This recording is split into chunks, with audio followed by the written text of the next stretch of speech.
material? Because there must be some guidelines. Yes, there are. Maybe you could just send that to me in an email or Yep. something like that, because I Yep. think it's off topic. Yep, you can send it to the whole board even.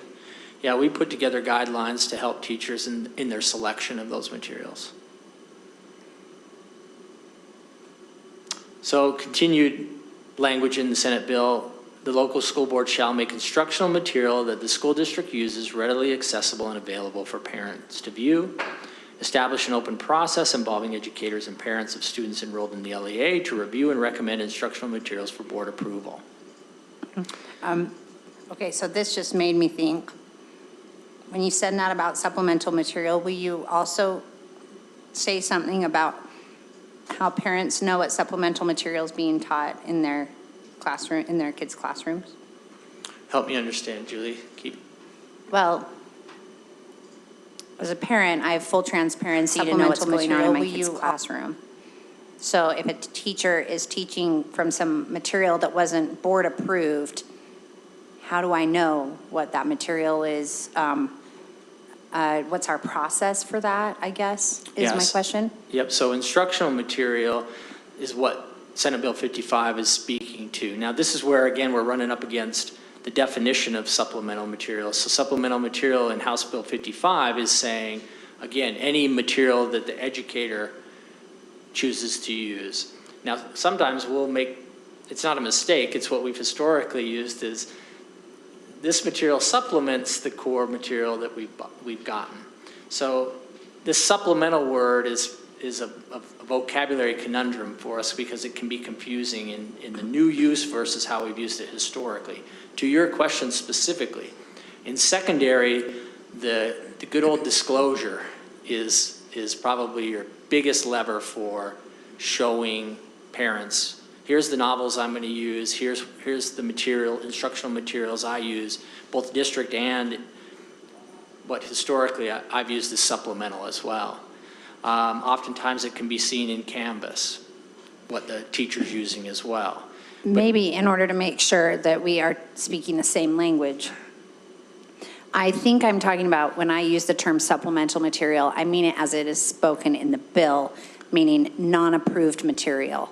Not approved by the board. Nor this bill would require a parent to know about that. Correct, for board approval, yes. Okay. So how does a parent? But if I were, so as a parent, I don't have a legal right to be informed in advance of that, but any parent can go in and talk to their teacher and say, can you just talk to me about what you're doing? Okay. What kind of materials are you using in the class outside of the instructional materials that are board approved? Yeah, okay.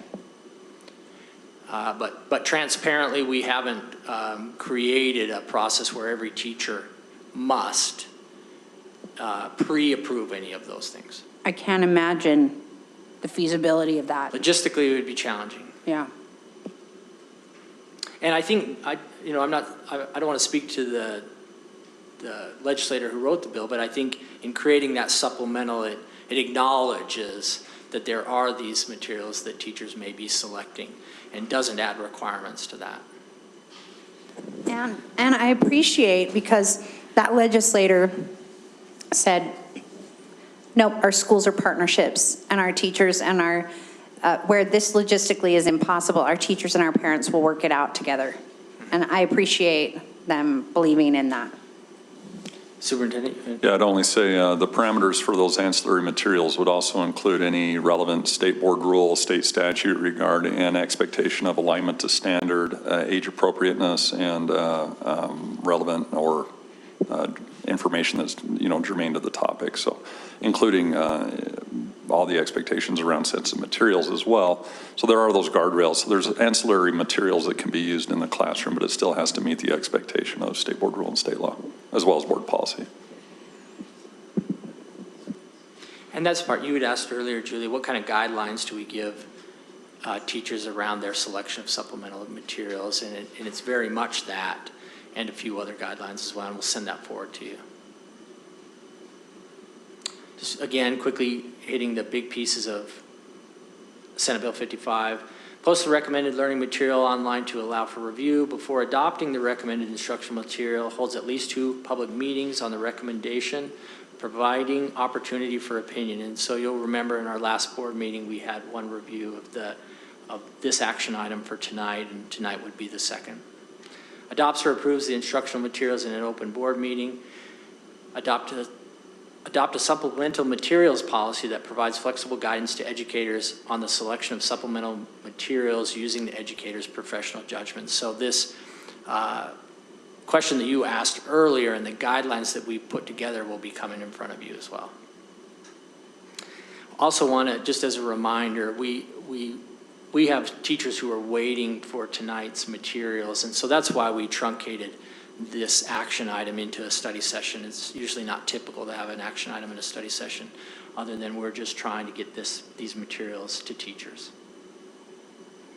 So that's the action item for tonight, and that's the nexus of these two things. The action item for tonight is an acquisition of early literacy software, and that's where the early literacy piece in this presentation, and then the rules around acquisition come into play. So in our RFP process, just as reminders, purchases that are over certain thresholds are what come in front of the board. In this certain one, the cost is coming from state funds. This isn't coming out of the LEA's coffers, if you will. This software is optional instructional materials for student literacy practice. We did solicit comments and have provided those to you as well. Feedback from educators and parents of students in Granite. Really quickly, just the screenshot. This again is acquisition of 4 different companies' software. Schools at that local level really have some strong opinions on which one they prefer out of the 4. And so I just quickly did a screenshot out of each of the 4. I get that it doesn't get you in depth or give you much detail, but an Amira screenshot, Waterford screenshot, Alexia screenshot, and an iReady. Those are the 4 companies that the RFP committee's brought to you. Any further questions? I would just like to make note, the Legislative Education Interim Committee met yesterday and heard a presentation from a state board member and state board staff regarding the efforts of SB 127, specifically the gains that they're seeing throughout the state, a review of the law and what some of those intended outcomes and unintended outcomes are behind the science of reading, as it's explicitly named as such in state statute.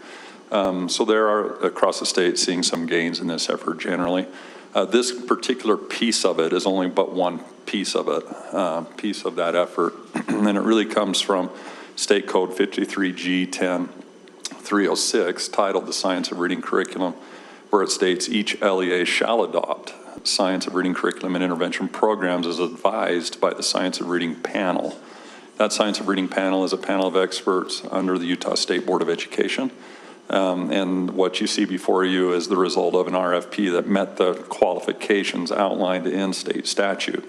Now, the choice before the board is, while we're beholden to following state statute and state board rule, the opportunity the board has, local boards have, is determining whether or not to approve those that, in this case, 4, that rose to the top in terms of meeting the expected guidelines. I wouldn't even say guidelines, requirements per state board rule and state statute. And so while it's very scripted in state statute in terms of what an LEA's obligation is, local board has choice over those programs. And I would just like to also make note that this is supplementary, and this is not intended to teach ELA in its entirety. You would see it largely in small group intervention, where a class is divided up based on what they might be working on. Some students might need a little bit more time with phonological awareness, right? Phonemic awareness, and multisyllabic words and, right? Depending on where they're at in their literacy progression. And so they would go into these small groups, you're talking about a small group rotation of 10 to 15 minutes where they're interacting with this during the day. So it is not, and just want to make clear, it is not our primary curriculum for teaching literacy by any stretch. The board has adopted other ELA curriculum for that purpose, and we'll be working through another adoption in the near future regarding ELA. So just a little bit more context around what it is, what it isn't, and why we're bringing it to you for your consideration and approval per state statute and state board rule. Rick, have you had a chance to chat with anybody, or maybe even Noel has some information, like how do we see this practically used, and what's the average time that is spent on these programs in classes right now per day? Noel or even Becky would be able to answer that more. Podium is yours. Oh, or that one's probably faster. Yeah, actually, it's, if anything, I think we're seeing use of it not to the expectations that the state would like to see the use of it. And that mostly has to do with logistical problems, not having enough time in the day, that kind of stuff. So the uses are typically, as Rick stated, small group rotations, it's supplemental, it's also optional. So if a teacher really doesn't want to engage with the supplemental software, they don't have to use it in the classroom. So they're using it in small periods because kids don't have a long tolerance for it. So 20 minutes at a time, sometimes 25 minutes at a time, and they rotate through stations. So they might be in a small group with a teacher led for one, and then move to this kind of independent practice. So really, I really view this software as practice. It's practice with different aspects of reading acquisition based on where the student is in their learning. Hopefully that answered that. Dr. Knight, the legislature has given us a lot of help when, like, they made this decision that they were going to really push literacy, and then they've given us the help that in order to, put the muscle behind that. And I felt like I really appreciate what they've done. I wonder if we yet can see quantifiable results of those efforts. Yeah, and we're happy to produce those. Or when you think we'll see them. We are already seeing them, right? And so think about this. This bill was the legislature's statement that's saying literacy matters to us in Utah.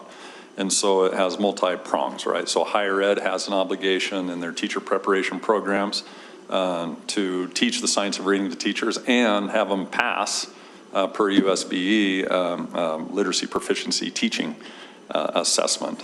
So higher ed has a piece of it. This legislature has a piece, state board. Community engagement has a piece as well.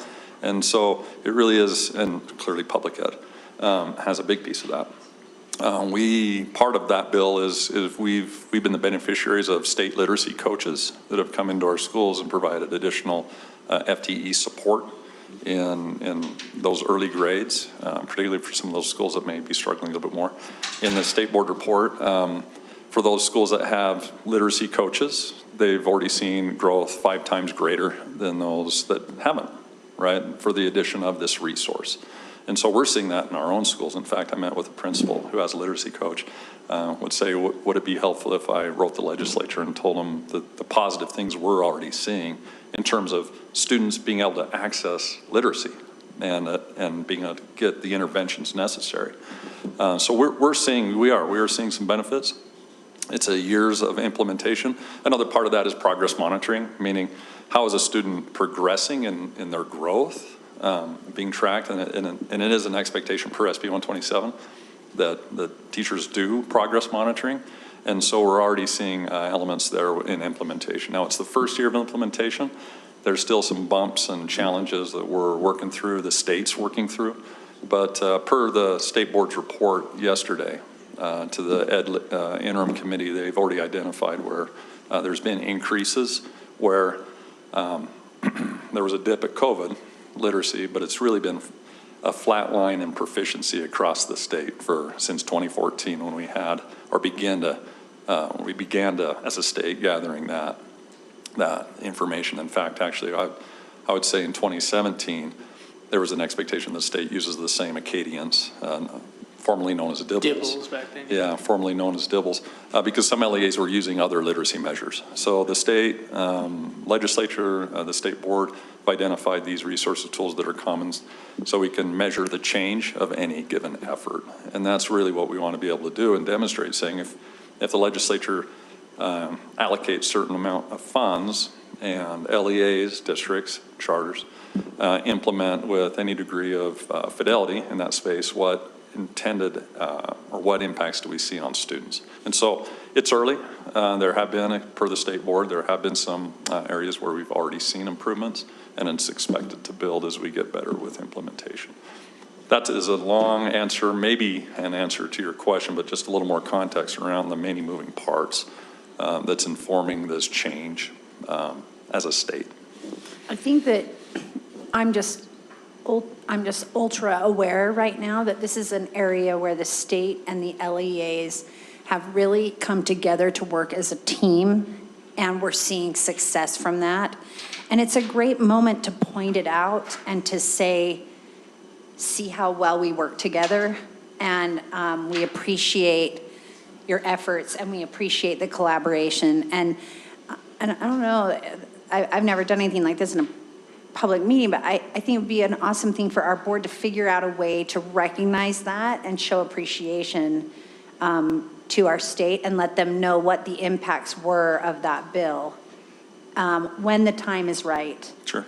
You know, and you know, that's only one board member's opinion, but I just wanted to throw that out there. Yeah, and if I may, Board President, in considering too what that looks like, any given piece of legislation has need of refinement, and so there have been discussions about and there's things we really like about the legislation. There's things we're like, and maybe it's not the bill, maybe it's the effort, right? That we want that's the effort, right? And so there is talk, and anytime we can wordsmith that. Yeah, and there is some concern even using among different law and policy makers using the term science of reading will become jargony. And then all of a sudden now you got all kinds of vendors claiming to be the science of reading but actually not meaning the intent of what that actually means. And so there's issues that we're still navigating, and thankfully we've got some great legislative partners that are saying, well, tell us how's this working, where is it working, where is it not? And of course there's a process. If there's things we don't like in a bill or in the law that we can change that. And I wouldn't want to direct any gratitude or communications to a specific legislator who wrote the bill either. I would want to make sure the entire legislature knows that we appreciate that. Yeah, the effort really is created a sense of urgency in the state, because I don't know that anyone would suggest having 1 out of every 2 students proficient by 3rd grade in literate. I mean, that's where we're at as a state, is 50%. 50% of our students are at grade level in 3rd grade with their literacy. And that's problematic, right? Literacy is the gateway for access to and success in every other content area. And so it really is foundational. And so as a state, we've acknowledged that's not okay. And therefore, what are we going to do about it? This is that first iteration of what are we going to do about it. And we're going to learn some things as a state as we go through the process.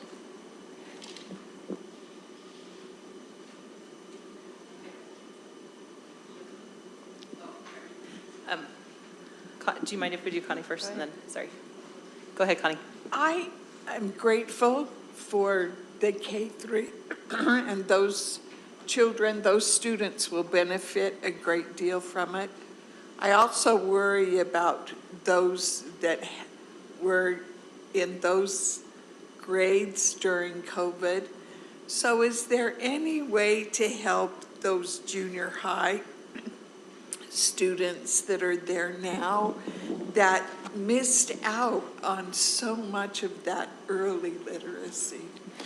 Yeah, our junior highs have been making this a priority in their continual improvement plan, where they've identified literacy, particularly under that academic heading, and it being prioritized, and have adopted resources to help them do that. One of which is growth measure, is what we're using, that essentially does similar to what Acadians does. It establishes, all right, what is a student's baseline? If they're in 8th grade, are they at the 5th grade level? Then what is the progress monitoring? How do we track their growth? And the junior highs are and meeting a need, and they're making it fun for the kids, right? By identifying, all right, working individually even with students, how are we progressing in your acquisition, if you will, of the proficiency in literacy. And there's healthy competition between junior highs. And so the principals and faculty and staff really are having trying to make it as fun, given the challenge that is in front of them of addressing what do we do when a child is in 8th grade and struggling at the 4th or 5th grade reading level. And so we have made some strategic investments in resources to help teachers do that.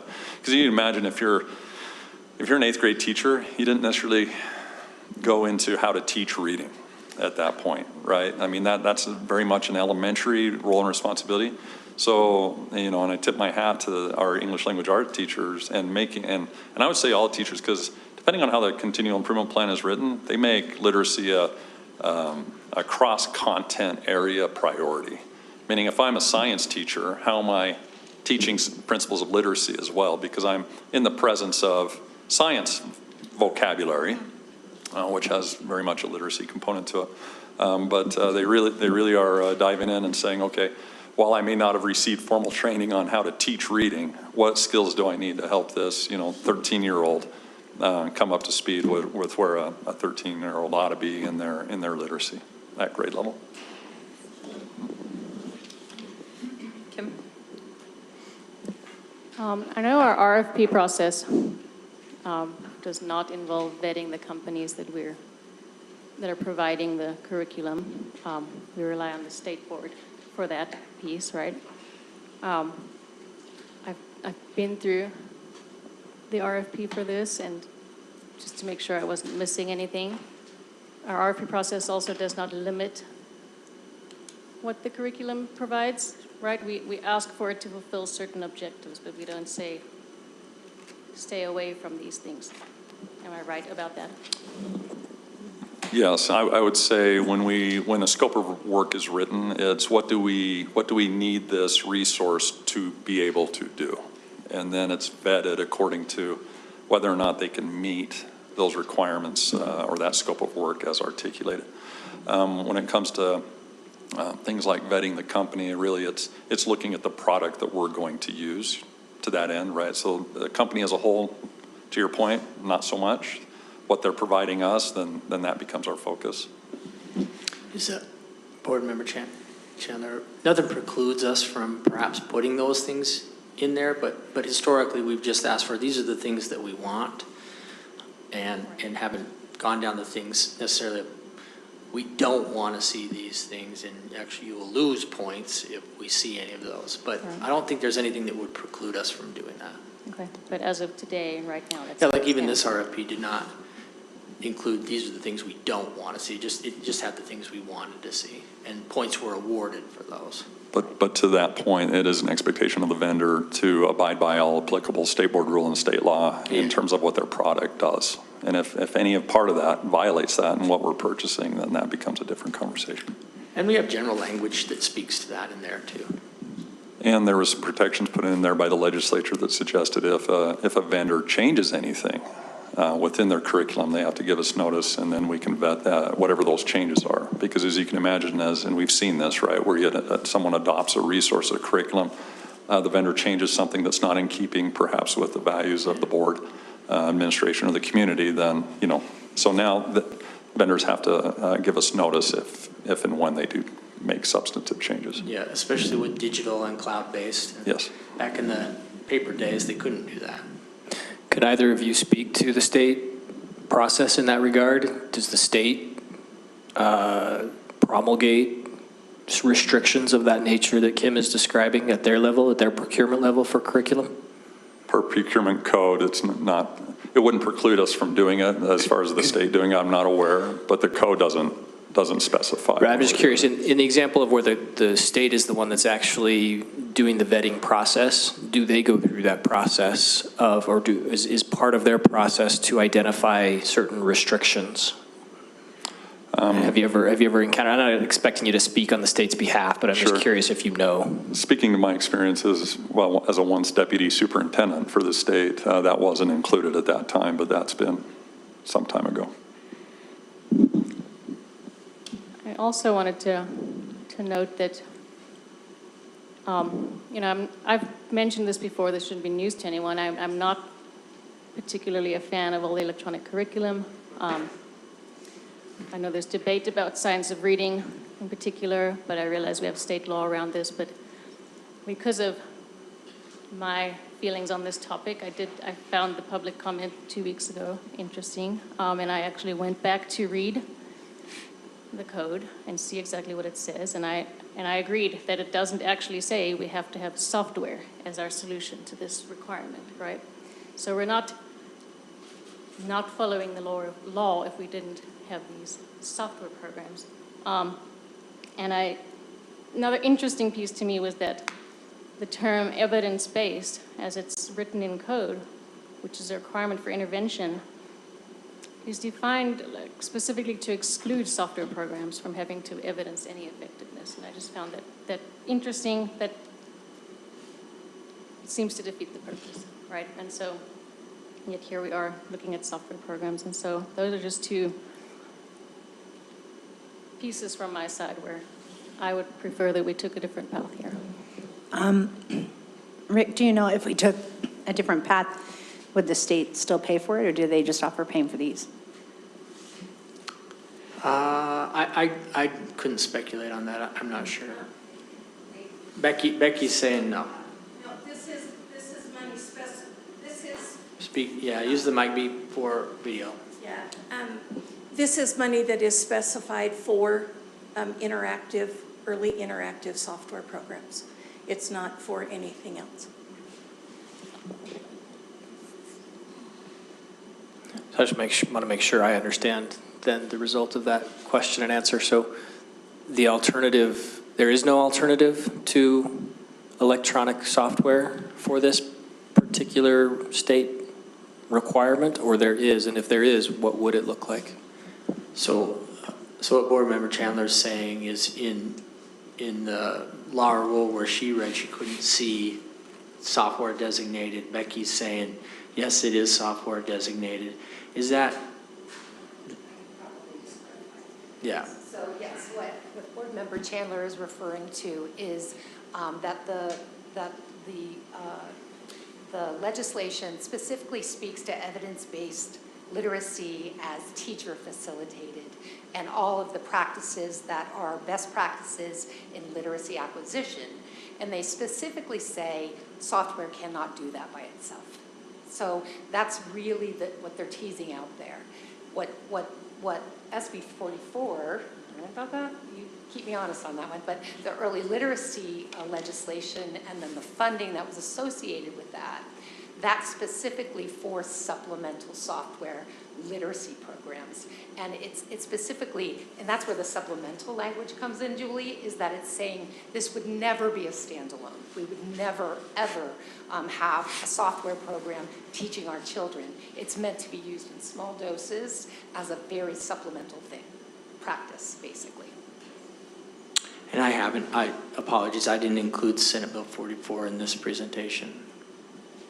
Yeah, that's okay. I read it. That was why I have that Okay. definition of evidence-based, which again excludes the software from having to show any effectiveness, which it's just, to me, seems silly. But, I appreciate that response. I did not get the same out of 127 in that it's requiring software in any form. And speaking to alternatives, I would like to see us moving more back towards physical books, to good literature, to teachers who deeply understand the power of language and the nuances of language. And honestly, I think that approach would require no computer programs, I would save us some money. In this case, it's not our money, right? But in general, and prevents these big box publishers from cashing in, which I personally feel is a lot of why there's such a drive behind software in schools. Yeah, that's why I asked the question. I'm genuinely curious what that alternative would look like, the alternative to these 4 software programs that are being vetted, if you will, or being proposed. So is that the alternative, is just purchase books? Or I'm still struggling to understand what that alternative might look like. Yeah, so we can just look to the past for that. So small group instruction's been around for a long, long time. It's a great differentiation strategy, and it's literally what you described. Absent software, then it's paper pencil types of solutions. I think there's sometimes there's a aid element. Some of the software allows the student just to interact, where on a paper pencil base you might have an aide or a classroom paraprofessional or educator support professional working at that station as you went from small group to small group. Since you mentioned paraprofessionals, is that a feasible alternative under the requirements of the state law? Could instead of spending the money on software, could it be spent on hiring paraprofessionals for that purpose of carrying out those small group instruction opportunities? So this particular, the wording on this is an LEA shall adopt a curriculum. So we wouldn't be able to use that funding for FTE. Okay, thank you. Are there any further questions? Okay, we do have one person who signed up for public comment. Monica, we'd like to invite you up if you, up there.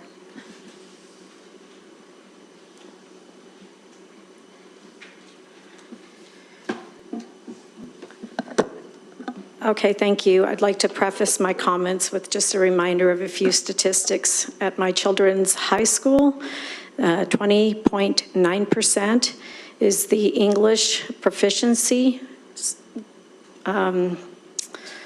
level that these kids are at graduation, 20.9%. And I believe Cypress's high school graduation rate is 83.5%. So we're talking a fourth of the kids from Cypress High can read or demonstrate English skills on grade level. Within the Granite District, the rate of English proficiency is 33%. That means a third of your students are at grade level in the high schools. And that's why I'm here tonight, because I feel like part of our problem is that we are investing in strategies and techniques that do not help make these problems better, but they make them worse. I'd like to also thank Member Chandler last board meeting for pulling from the consent calendar the Kami learning software. The Kami learning software company gives teachers instructions on how to incorporate artificial intelligence like ChatGPT, and to also thoroughly explore all that Pride Month offers students.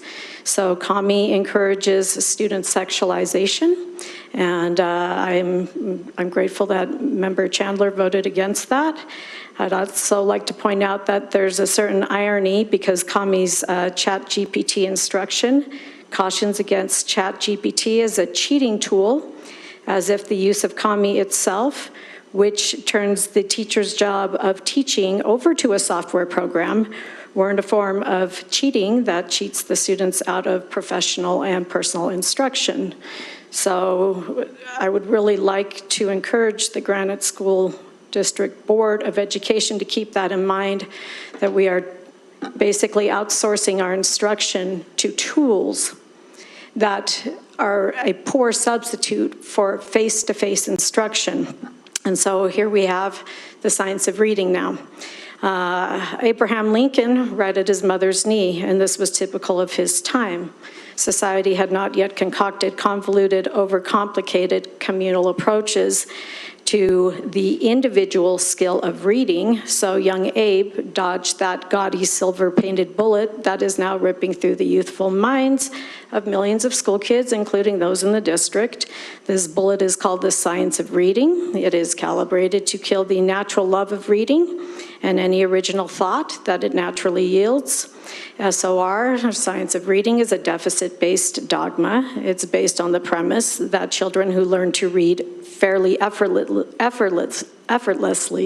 are simply the lucky ones, that they are the exception to the universal rule that all children need specific, ongoing, and monitored instruction for data-driven purposes. It's kind of like building a ramp for all students under the assumption that all students can benefit from a ramp, and ignoring the reality that the vast majority of kids are more than capable of using the stairs, but they are not given that option. It falls outside the controlled systemic parameters. Last November, I attended the Excel in Ed National Conference on Education in Salt Lake City, where the science of reading was tied in with various social agendas, such as equity, social justice, and the right to read. I'm frankly surprised that educational vendors and practitioners haven't developed a science of sitting yet. Given the infinite number of permutations that go into a person being considered a good reader, as if that were a destination that were easily measured, it is wiser to acknowledge the limits of observational data for what is largely an intuitive mental exercise, which is reading.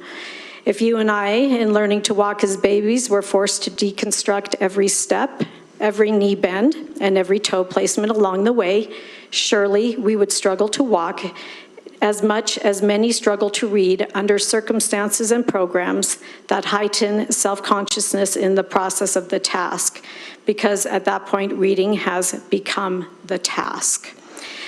One thing that almost never gets factored into the science of reading is the powerful personal effect of creative, non-standardized classical stories upon a child's imagination.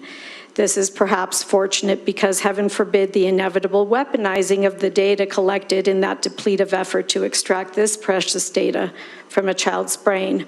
But at the same time, parents and educators need to be aware and reawakened of the power of their influence upon children to lead them in directions that are both vicarious and virtuous, which is only found in good classical literature. Our problem is our inputs are lacking. We are so focused on outcomes, measurable outcomes, that our inputs stink. Kids are not getting good quality reading material. They're simply not being exposed to it. I've pulled my kids out of Granite School District because of this. I know when I'm being cheated, and they know when they are being cheated of the education that they deserve. And I'm asking Granite School District to reconsider the use of these very poor substitutes for instruction, these really banal programs that underestimate the children's intelligence in a half a dozen different ways. It really is an insult to their intelligence, and we can do better than this. Thank you. Thank you, Monica. We do want to recognize that we do have Board Member Klein here. If you're welcome to stand and take a few minutes if you'd like.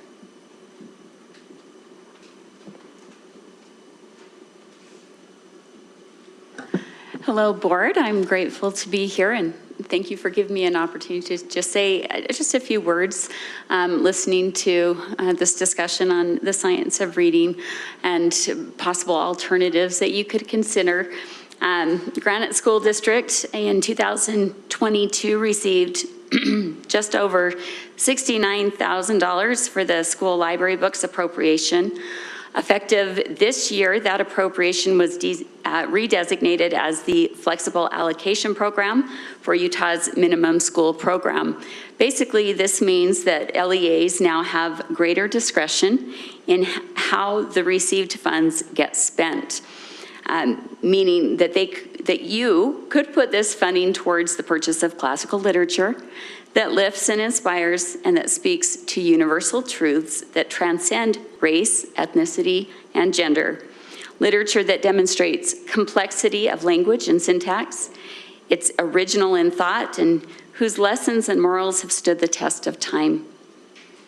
Much of classical literature is also available for free in the public domain. So even with limited funding, there is no excuse for LEAs to limit student access to truly enriching literature.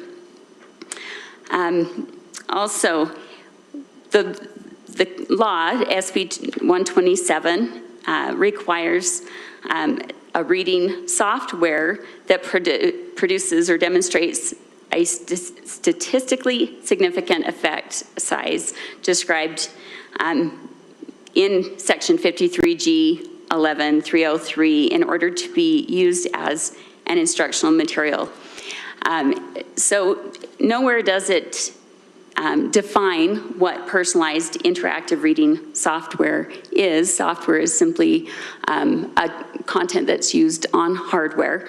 And so in order to make use of that large library of classical literature that is available for free on the public domain, you could consider using those funds to, in the form of e-readers that you could then load with ebook files containing the best of these classical books that are appropriate for young students and compliant with the law. Parents could be given full access to these e-readers to monitor the content. The interactivity aspect includes being able to look up words through the built-in dictionaries that use diacritics, to help with pronunciation, to adjust font sizes, track time spent reading, and progress through a book. This approach would be exponentially better than the dumbed-down, gamified reading programs that you are currently considering, and would be far more interesting and challenging for the children as they have that actual experience with good literature that they can then discuss with each other, with the teacher, with their parents, and learn in that organic way that allows students to learn to love reading and not feel like it's a task, but something that they truly look forward to and enjoy. Science of reading is very broadly defined in the code as a body of evidence-based material around vocabulary, comprehension, fluency, phonics, phonic awareness, decoding and encoding, and the structural literacy aspect with the explicit instruction. All of these could, what I've described can fit into that very broad definition. And so you do have options. It may not be what the state intended when they wrote this bill specific to these ed tech programs or vendors that are hoping to capitalize on this and make a nice profit from it. You could also just refuse the funding and use, again, those flexible spending dollars that have been and will be appropriated to you for those purposes. And again, the online public domain is free of cost. So thank you so much for letting me take a few minutes. Thank you.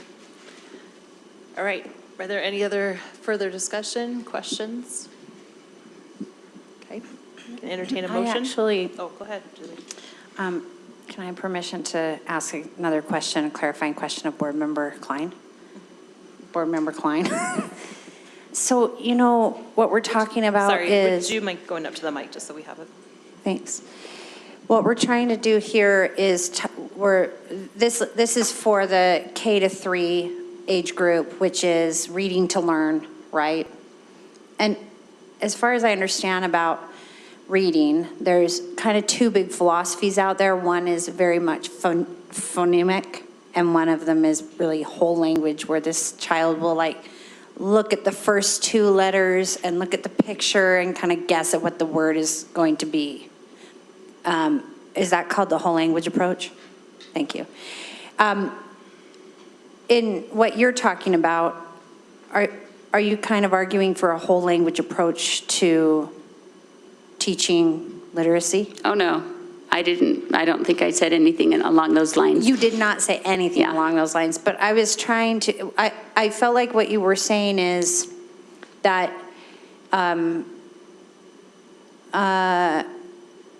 help me understand the didactic skill, like where does the kid learn the skill? Because I like the idea of having, I like a lot of what you're saying, and this is what's missing for me is where does that skill come? Yes. So when I was younger, I was one of those late bloomers in my reading ability. And so when I became a mother, I was very conscientious about that. And I wanted my children to learn to read so that they could enjoy that starting at a much younger age. And so myself, I taught them how to read, and they were all fluent readers before they ever entered kindergarten. And that is from somebody that is not a so-called expert.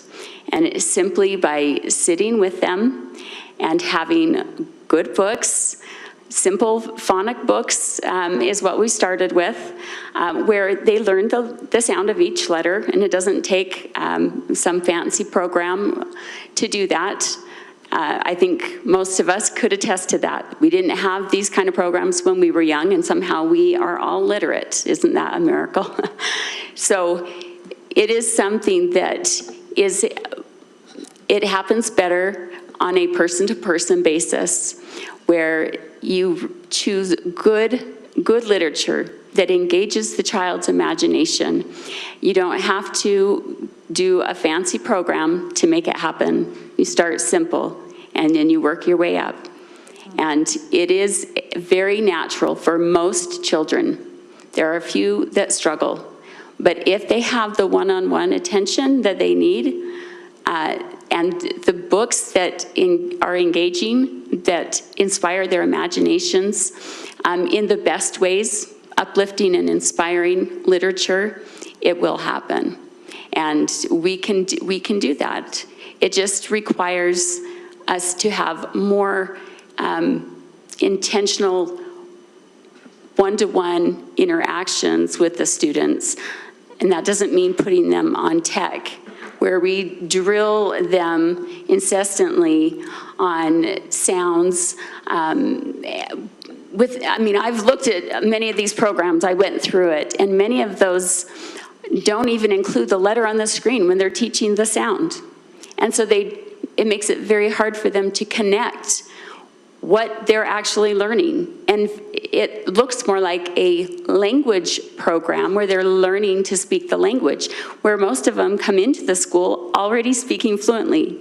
And they started speaking from the time they were probably 1. And so now they're in school and they're doing these drills on sounds without connecting them to the actual letter in many parts of the program.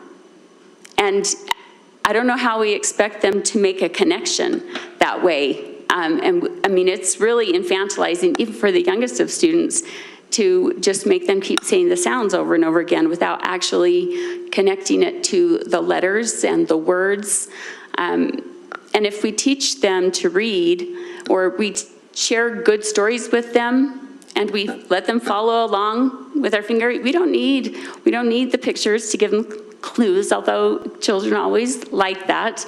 But when I read to my children, I had them sound out every word before and figure out each word. When I was reading the very simple books to begin with, without reading it to them first, so I knew that they weren't guessing, and they didn't just memorize it from hearing me say it again and again. And so I knew they were actually learning to read it. Does that help? Does that answer your question? Yeah, and further, I want to make sure that what I'm thinking you're saying is what you're saying. Sure.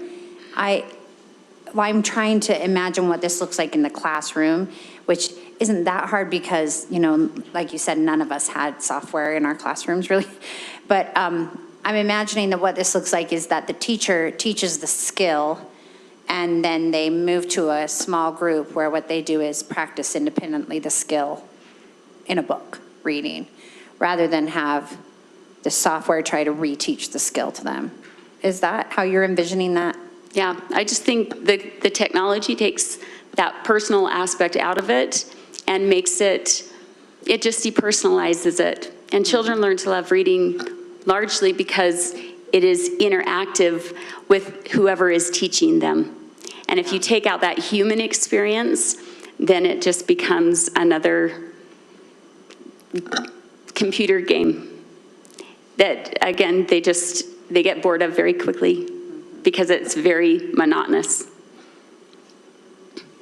Thanks for that. You bet. I have a comment. So I can appreciate like sharing your personal experiences, but I'll just share mine.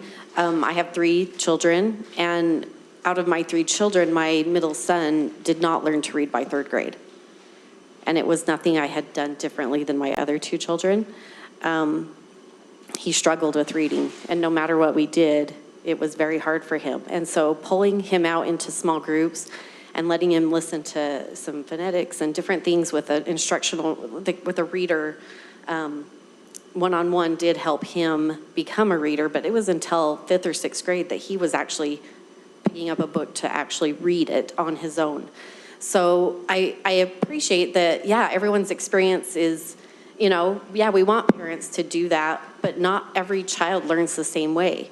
And I feel like some of this instructional software probably would have helped my son in particular, because it's something I could have helped reinforce at home in a different way, because how I taught my kids to read and how we read at home was different than his teacher.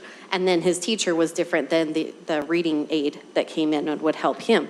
So I feel like sometimes these supplementary materials and software or whatever we use are going to help maybe a different child than we think our children are learning. And so I just know from my son, who was a late reader, and in contrast, my oldest son was reading Harry Potter in 1st grade. And so I went from how I thought I would teach my son how to read, and then my second child how to read, into, oh, they don't all learn the same, and not all kids learn that the same way. And so I think having various methods to instruct kids how they learn, not how we think they need to learn, is important. And it was important for my family, and I was appreciative of those teachers who individualized learning for him to instruct him how to read so I could learn how to help him read. I feel like it was a great partnership for me. And so why I appreciate that some of these materials might not be perfect for every student. They might be helping some of our students who aren't learning to read the same way maybe other students are learning to read. And my other comment is, I've been in a lot of classrooms where we don't have students coming in who know how to speak English. They're coming in only speaking Spanish or only speaking their native language. So we need other products that might be able to help some of our students catch up or learn the correct usage. So I can appreciate everyone's opinion on how this works, but I also think the more tools we can give our teachers, the better, to make this work for more of our students. That's all the comments I have. I've worked with Acadians, and I am grateful because of students who don't have English as a background necessarily, that they are taught the sounds and the differences in blending words and in taking care of that type. So truly I'm grateful, and if teachers will use the progress monitoring and allow parents the skills and even teach, then parents can teach and help supplement what the teachers are doing. Acadians is a very basic for those K through 3, the opportunities that they have to learn. Are there any other comments? Just my thoughts on it, I'll just share that. I've talked to some of our early ELA teachers or early literacy ELA teachers, and how how have you used this? How have you seen it used? What's the best thing? I appreciate, Board Member Klein, that I would love to see these kids have that one-on-one experience. I am frustrated with the reality that we have very little of. In order to enable that, we would have to have paraeducators in droves come into our schools. And I wish we had the money for that, and I wish we had the interest in that. But I have seen how they pull students out. They use this program to, okay, in centers where, as you were talking about, that we use this to, okay, this teacher, I desperately need to have that one-on-one time with this kid. I'm going to pull this kid out. We're going to do centers with the other kids, and this is, 10 or 15 minutes of those centers, and they use it in a very limited way. I've talked to English teachers who say, I now understand how to use this as we went through the letters training. The letters training is it's a phenomenal way to approach this, and I appreciate that, and I hope that we do use it in a wise way as we give the option to teachers that this definitely should not be used as the way to teach reading, but as a very supplemental program that is used sparingly. So with that, this is an action item to to adopt the supplemental literacy software. Did we already have a motion and a second? We did not. I'll motion that we approve the purchase of these literacy softwares. I'll second. Okay, we have a motion and a second to approve the purchase of the supplemental literacy software. Any further comments or discussion? I have an additional comment. Go ahead. Just sharing that, I won't be supporting this for the reasons I've already outlined. I do have concerns with the vendors, Curriculum Associates in particular, Waterford. There's a lot of data gathering on kids. I have my own kids too. Lexia is not new. My kids were through it in first, second, third grade. My kids all read well. They all hate it. They all hate it. It's like I'm asking them to cut off their fingers and toes to pick up a book at home and do their 20 minutes of reading. So I've seen it, to me personally, what they've gone through, they don't enjoy reading. And so now I'm taking that on myself to try to get them to that point where they love books again. But I just want to add that background. I won't be supporting it, and those are the reasons why. So thank you. Thanks, Kim. All right, we've had a motion and a second. All in favor, please say aye. Aye. Any opposed? Nay. All right, motion passes 6-1. Thank you. Can I suggest that we take a 5-minute saunter while Dr. Day sets up? Okay.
Whoever's in charge.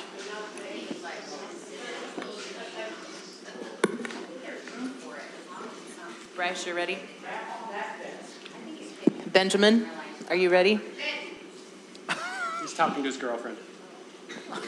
Sorry, we're having an issue with our website, so. Oh, okay. Checking on. All right. We're going to go ahead and come back, reconvene, whatever you want to say here. We are going to turn the time over to Dr. Bryce Day for our special ed services update. We have some changes that are coming, and so he wanted to make sure you as board members understood these changes. And with that, we'll turn it over. Okay. Thank you, Board Member McDermott. We are coming upon a point where we do need to make some service delivery changes within Granite School District as a whole. Part of that has to do with a lot of different things that are coming our way from HB 477, which came out of the legislative session last year, as well as just examining student outcomes and graduation rates. And so we're attempting to address those concerns through looking at what we're doing and not going down the same path that we've been going down that have proven to be kind of ineffectual. So some of the things I want to make you aware of today is we're going to talk about our current continuum of services within Granite School District, what that looks like and what is legally required. We're going to talk about the need for changes to our special class kindergarten program as kind of facilitated and created by the passage of HB 477 this past legislative session, as well as the need to redesignate our severe classrooms to better describe what they are and to get kids closer to their neighborhood schools. To begin with, this right here is a graphic representation of the continuum of services of all students within Granite School District. We are required to have this full continuum within Granite School District. The first two items, regular class was part-time special education and special class, those are required to be available in every LEA, meaning every building. The highlighted, the bolded items there, resource, speech only, and then our self-contained resource kids, those are the required placements that need to be available in every school. In addition to those placements, we need to, as a system, have these additional placements available. In Granite, we've created quite a few special classes. As you can see there, we've got DK, FK, AA, FA, FLS, ABA, EE, SCL, SEL arches, and we'll talk about what those mean here in a minute. That's quite a few acronyms. On top of that, we have several special schools. We have Hart-Vixen out by Taylorsville. We have our post-high program, as well as we have our Granite transition program for our students who should be on track for graduation and have the capacity, but for whatever reason ended their high school career without graduating and still were eligible for special education services. Then on top of that, we are required to have a home instruction option, which is different than home and hospital. Home and hospital is a temporary service delivery model for kids who can't come to school because they broke a leg or something like that. They just can't get into the school. Home instruction is really intended for students who need instruction but have some sort of limitation to actually entering the building, such as being immunocompromised. We have several students who are approaching end of life, so we're servicing them in their homes as opposed to in schools. And then on top of that, we have our hospital or institutions. These would be students who are attending residential treatment facilities, day treatment facilities, the state hospital, things like that. So again, we are required to have regular class with part-time special education in every school building, as well as self-contained resources, a special class in every building. Now, we in Granite have created a very complex service delivery model. You should each have this slide here with a definition of what all these special class offerings are. As you can see, they're quite extensive. We've got our self-contained resource, our diagnostic kindergarten or DK, functional kindergarten, our applied academics classes, our functional academics classes, our functional life skills classes, our applied behavior analysis classes, our secondary essential elements classes, our social emotional learning classrooms, and our social emotional learning arches program. In this slide, you can see we've got 3 bolded service types: self-contained resource, essential elements, and social emotional learning. Those are the service delivery types that the gross majority of LEAs in the state of Utah provide. We provide quite a bit more, and they're highly specialized. And I do need to note that for the previous 20 years, the push in special education has been more and more specialized instruction, more and more specialized classroom units. The trade-off for that is that in doing so, nobody's given us more money, so the kids get further and further away from their home as we create more and more specialized programs, okay? So you know that's what currently exists and what is required. Now let's talk about some of the issues that are coming up. With our special class kindergarten program has become somewhat problematic, and I know that Board Member Jackson and I have talked quite extensively about this. We have only ever offered part-day kindergarten for our special classes, both diagnostic and functional kindergarten. This was because the state of Utah required all students to have access to and guarantee access to part-day. Full day was a special program. With the passage of HB 477 this past legislative session, it opened up full-day kindergarten to many more students. And in Granite, because we ran with it and made that option available to almost all students, we now need to create that same option for our students who are in special education. By not doing so, we are creating a de facto discriminatory state, because the simple fact that they have a disability, now they're not entitled to full-day kindergarten, right? We've got to remedy that. We can't continue with that. Right now, we have 4 schools that house both our DK and FK classrooms, and that's the equivalent of 14 sessions. Some additional confounding factors that we need to address, or that we need to address as we're going about this, is that we have noticed in our data that we have created an applied academics to dropout pipeline. What that looks like is it starts in our students who start in our diagnostic kindergarten and our DK classes. They move from our DK classrooms to our applied academics classrooms. They stay in there for their entire school career.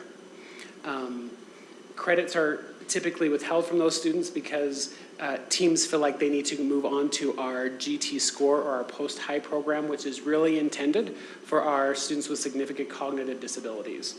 The problem there is that these students show up there or tour our campus and find out that I am not like these kids. This is not who I am, and so therefore choose not to attend. That looks like, on average, we have about 70 students who should graduate from our AA classrooms. About 55 last year were referred to our post-high program. 13 of them showed up. We're working, all of them have chosen not to attend. 13 of them that did show up, we're attempting to get them their diplomas and figure out how we can get them there, because they're not going to show up, and they will essentially be dropouts. So no high school diploma, no vocational skills to speak of. And on top of that issue, we've got this growing social pressure for our students to attend school as close to their neighborhood school as possible, as close to their home as possible. So all of these things are creating a perfect storm where if we make a change, we might as well make a change that's what's in the student's best interest. We need to do what's best for kids. I'm sorry to interrupt. Dr. Day, I just want to remember and verify that we are going to be advocating for special ed full-day kindergarten funding this year in the legislature.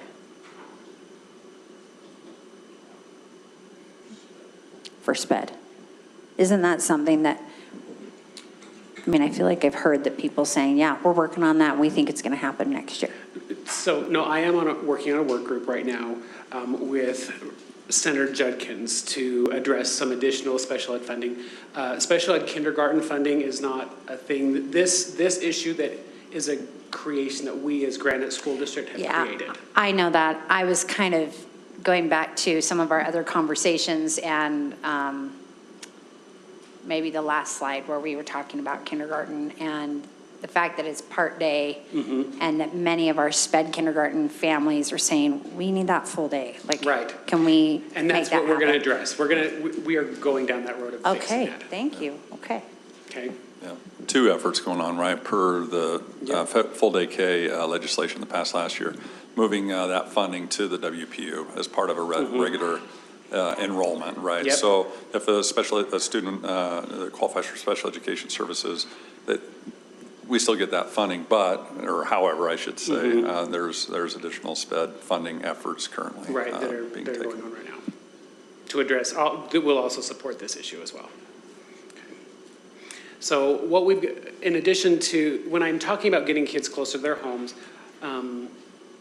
I want to show you two different things here. So imagine this. This is the busing capture area for Silver Hills Elementary, okay, in their FA unit, okay? This would be the capture area for West Kearns FLS, okay, our functional life skills. If a student were to live right here but be assigned to the FA classroom, they have to drive past West Kearns on a bus to get to Silver Hills, okay?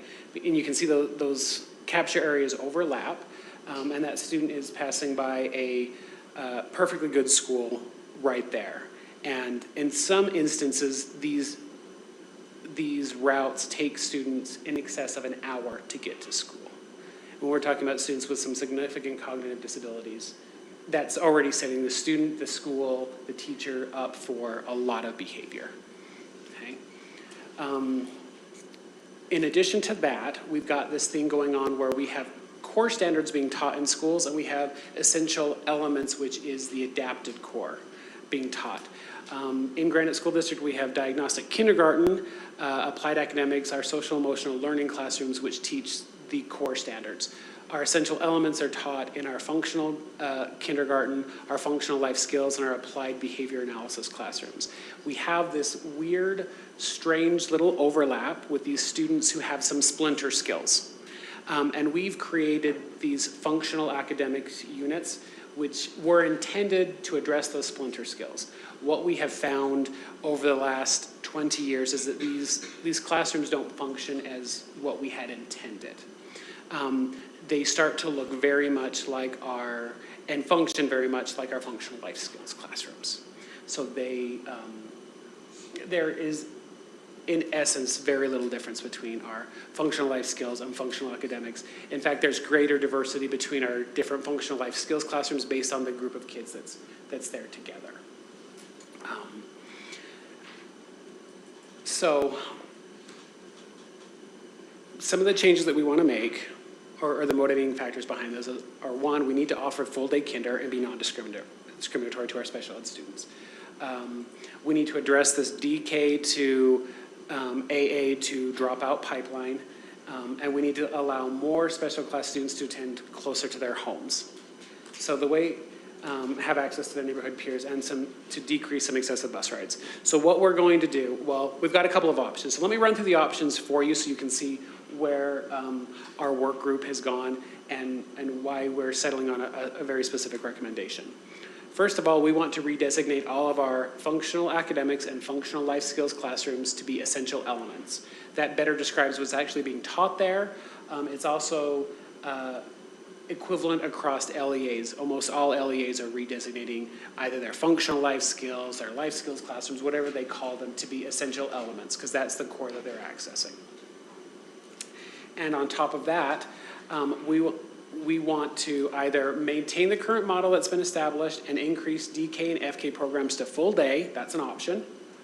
Our second option is that we can eliminate our functional kindergarten and maintain some DK classrooms, and that we would reassign our functional kindergarten kids who are coming from our preschool into essential elements classroom for full day kindergarten. or we can eliminate FK and DK altogether. Our DK students would be reassigned to our general education classrooms with resource support, and our FK students would be reassigned to our essential elements classrooms. Okay. I want to talk through some of the implications of each of those so you understand what the implications are. Option 1 would require that we have at least 7 additional classrooms or spaces available. We need 7 additional credentialed teachers and appropriate support staff. Again, we'll have to reassign a portion of our FA and FLS students to buildings that are closer to their homes, and there will be some impact on our busing routes. Mostly that impact would be simplification. So rather than having these overlapping bus routes, they would be simplified. Some of the fiscal requirements, we would need 7 additional FTE that will not be coming from the state. So we have to figure out where that comes from, and ESP support. So that can come from local funds here at the district to the tune of almost $1 million, which also has some MOE implications. Or I can pull that same amount out of my existing allocations to schools, which would result in some increased caseloads. So our teachers would have to teach more students than what they currently are carrying right now. Our SPED teachers, yep. We'd need 7 additional drivers and buses, and it will eliminate a midday transportation run for our kindergarten students. So that's option 1. That's if we just maintain everything and make it full day. The big pieces here is that we need 7 new rooms and we need 7 additional FTE. That's the big thing there. For option 2, again, we still need physical space. We need 7 additional classrooms. We would only need 2 additional appropriately credentialed teachers and support staff. Just as a reminder, right now in special education, I have 16 unfilled classrooms that don't have teachers in them right now. So finding additional folks is going to be a little bit rough for me. We'll have to reassign a portion of our students, our severe students. We will need to, there'll be an impact on transportation routes. This option only requires 2.5 additional FTE with additional support staff. That can come from MOE, or I can pull it from my existing allocations. We would still need 7 additional drivers, and it would also eliminate a midday run for kindergarten. Okay, and again, the big piece there is we still need 7 classrooms, and we would need 2.5 additional FTE from somewhere. Our final option would be we would reallocate 4 classrooms and physical space for our FLS students. And let me explain that so that you understand what that means. When we pull out our kindergarten kids out of our kindergarten program, that's the equivalent of 4 full-time classroom teachers, or 4 full-time classrooms. So we would take the FTE from our kindergartens and reallocate them and put them into some space elsewhere. There's no appropriately credentialed teachers that are necessary because we're just reallocating the kindergarten staff that we already have in a new role.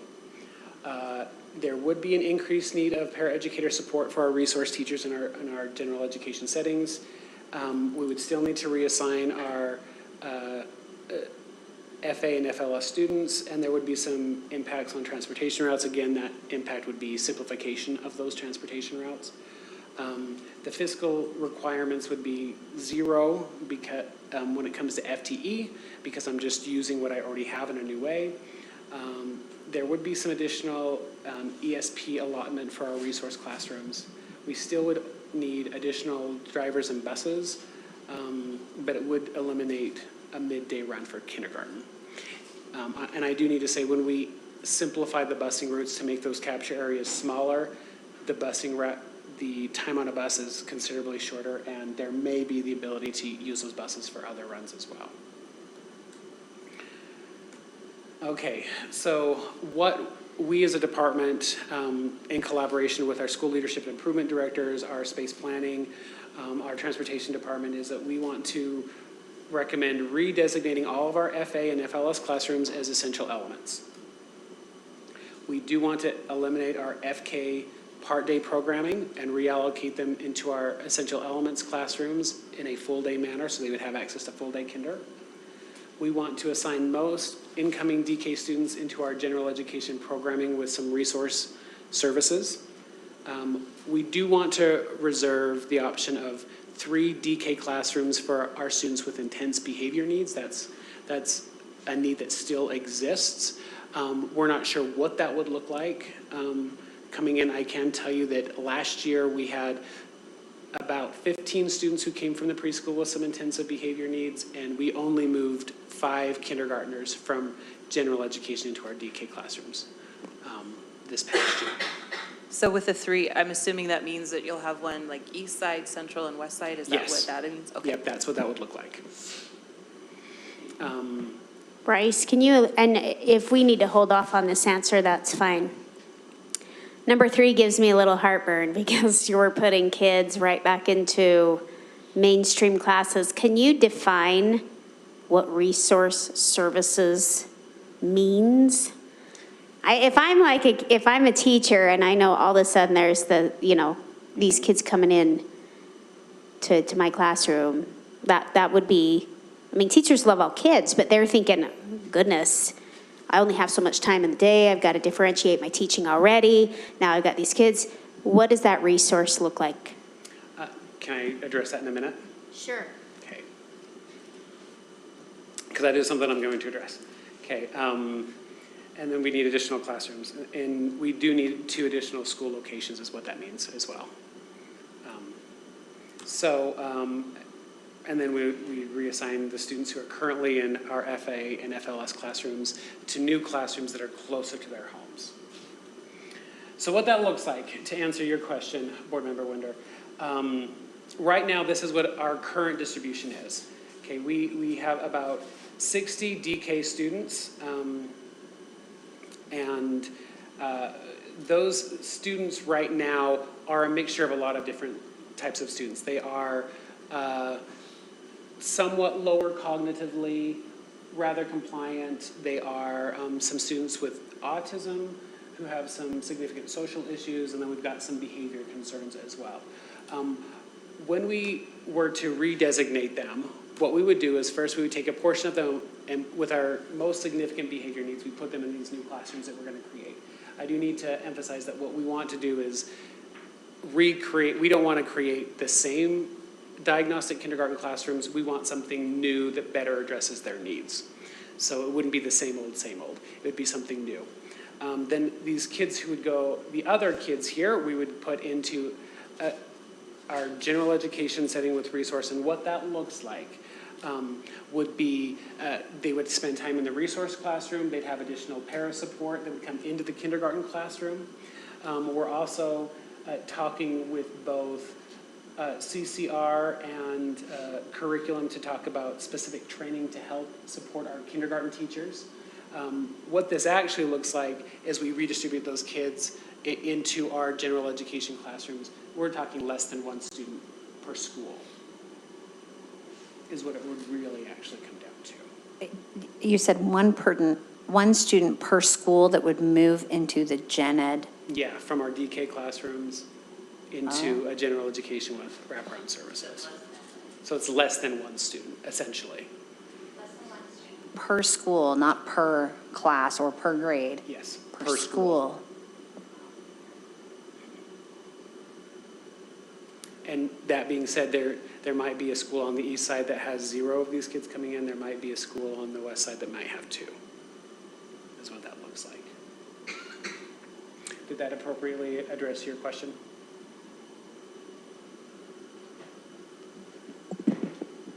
Yes, it does.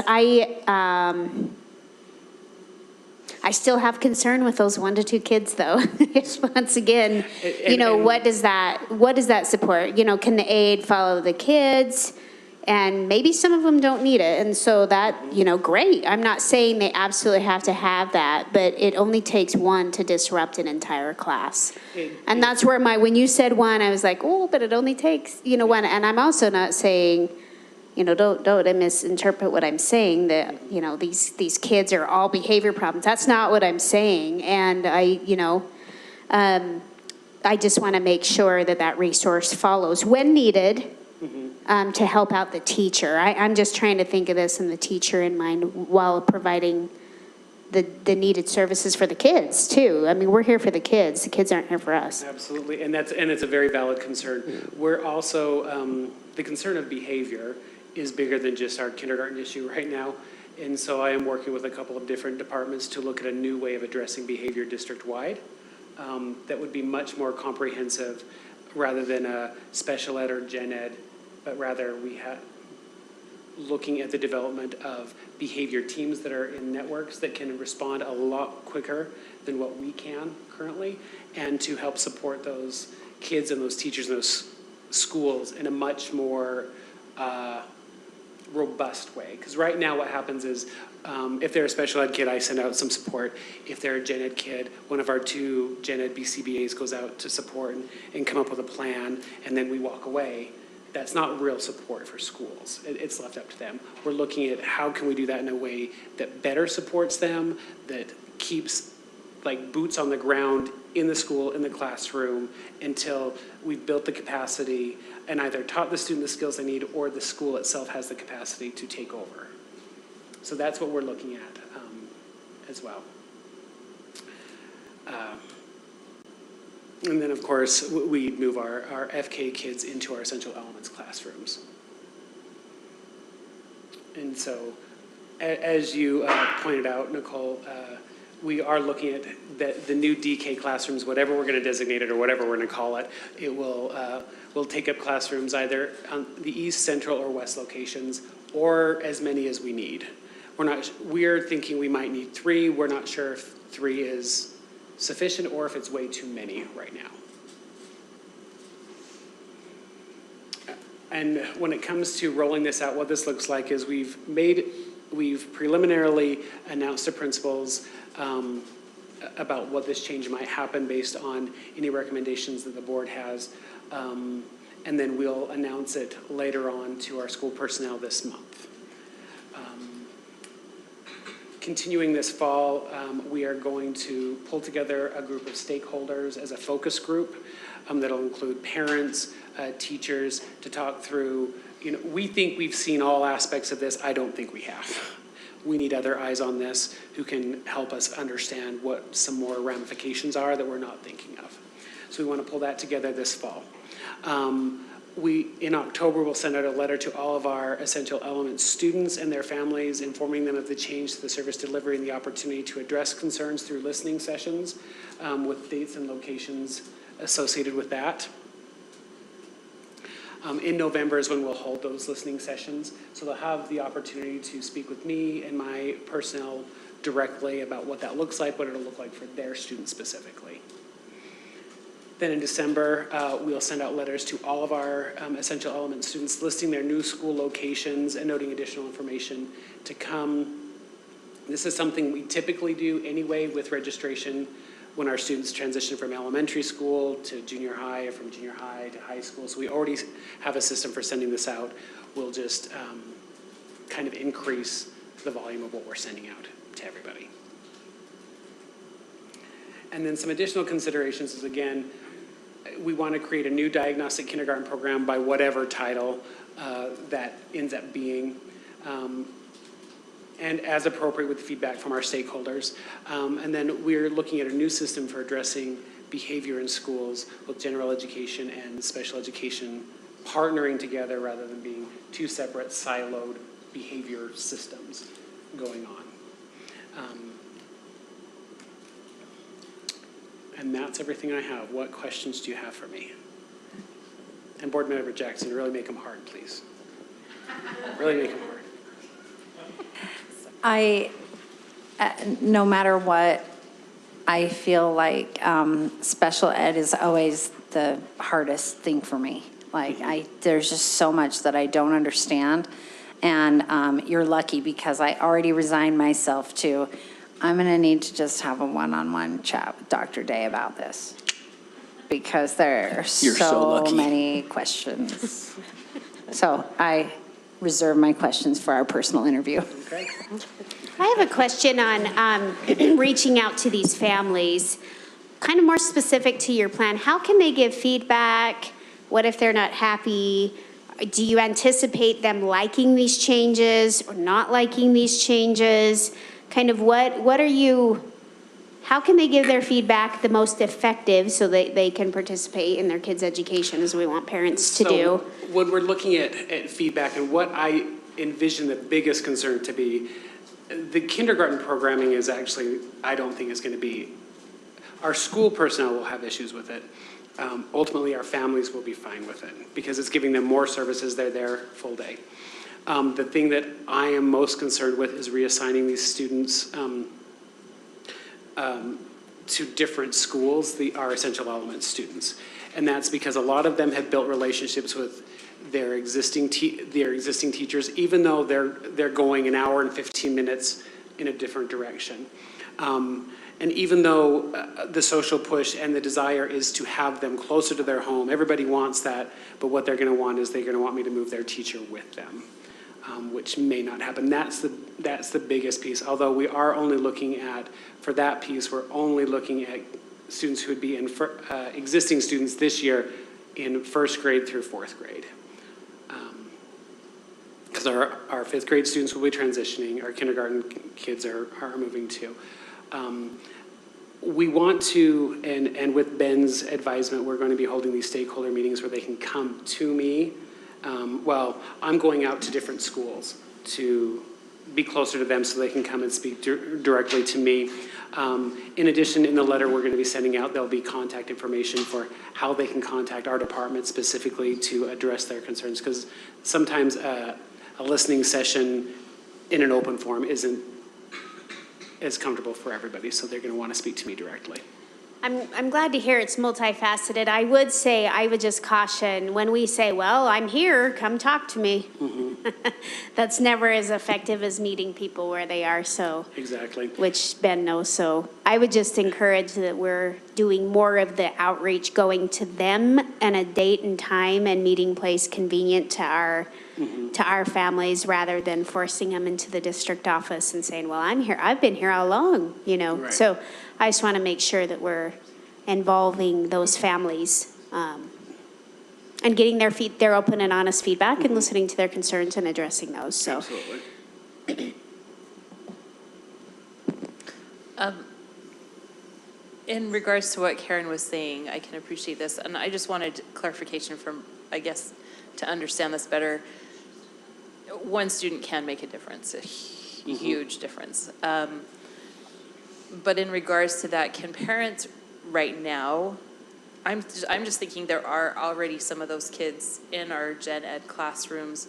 Can they, not deny, can they just say, I don't want those services, my kid's okay in the gen ed classroom? Is that why we still see some of these extreme behaviors? Yes, so I mean, that happens for a multitude of reasons. We have families who just haven't taken care or haven't taken advantage of services that already exist. They didn't know that preschool was an option, so we didn't capture them coming in, and so that they just didn't know that was an option. Typically, we grab those kids, we make them eligible, and we move them to the appropriate placement. Then we do have families, and we do have more than you would think, who don't want to label their child and will refuse services even after we have evaluated them, told them that they're eligible for services. But a lot of those families, their reluctance is the fact that we only have 4 locations and they're distant from their homes, and they don't want their kindergartner on a bus for an hour each way for 2.5 hours of schooling. So this may eliminate some of that. It may help some of that reluctance from those families. Along with that, I would assume some of these families have put siblings into the same school just so they have, for ease of, you know, our kids are all at the same school. As we change those kids over, will we make that available and open for parents to be able to pull those kids out of those other schools and put them in with their kids? Are we going to, I guess not just say allow that, because what if there's a school that is very full, but they want to have their kids at the same school? You're talking open enrollment, right? Yeah. That's a good point. That's not something we had really considered, and that's something that we will bring up with prevention student placement.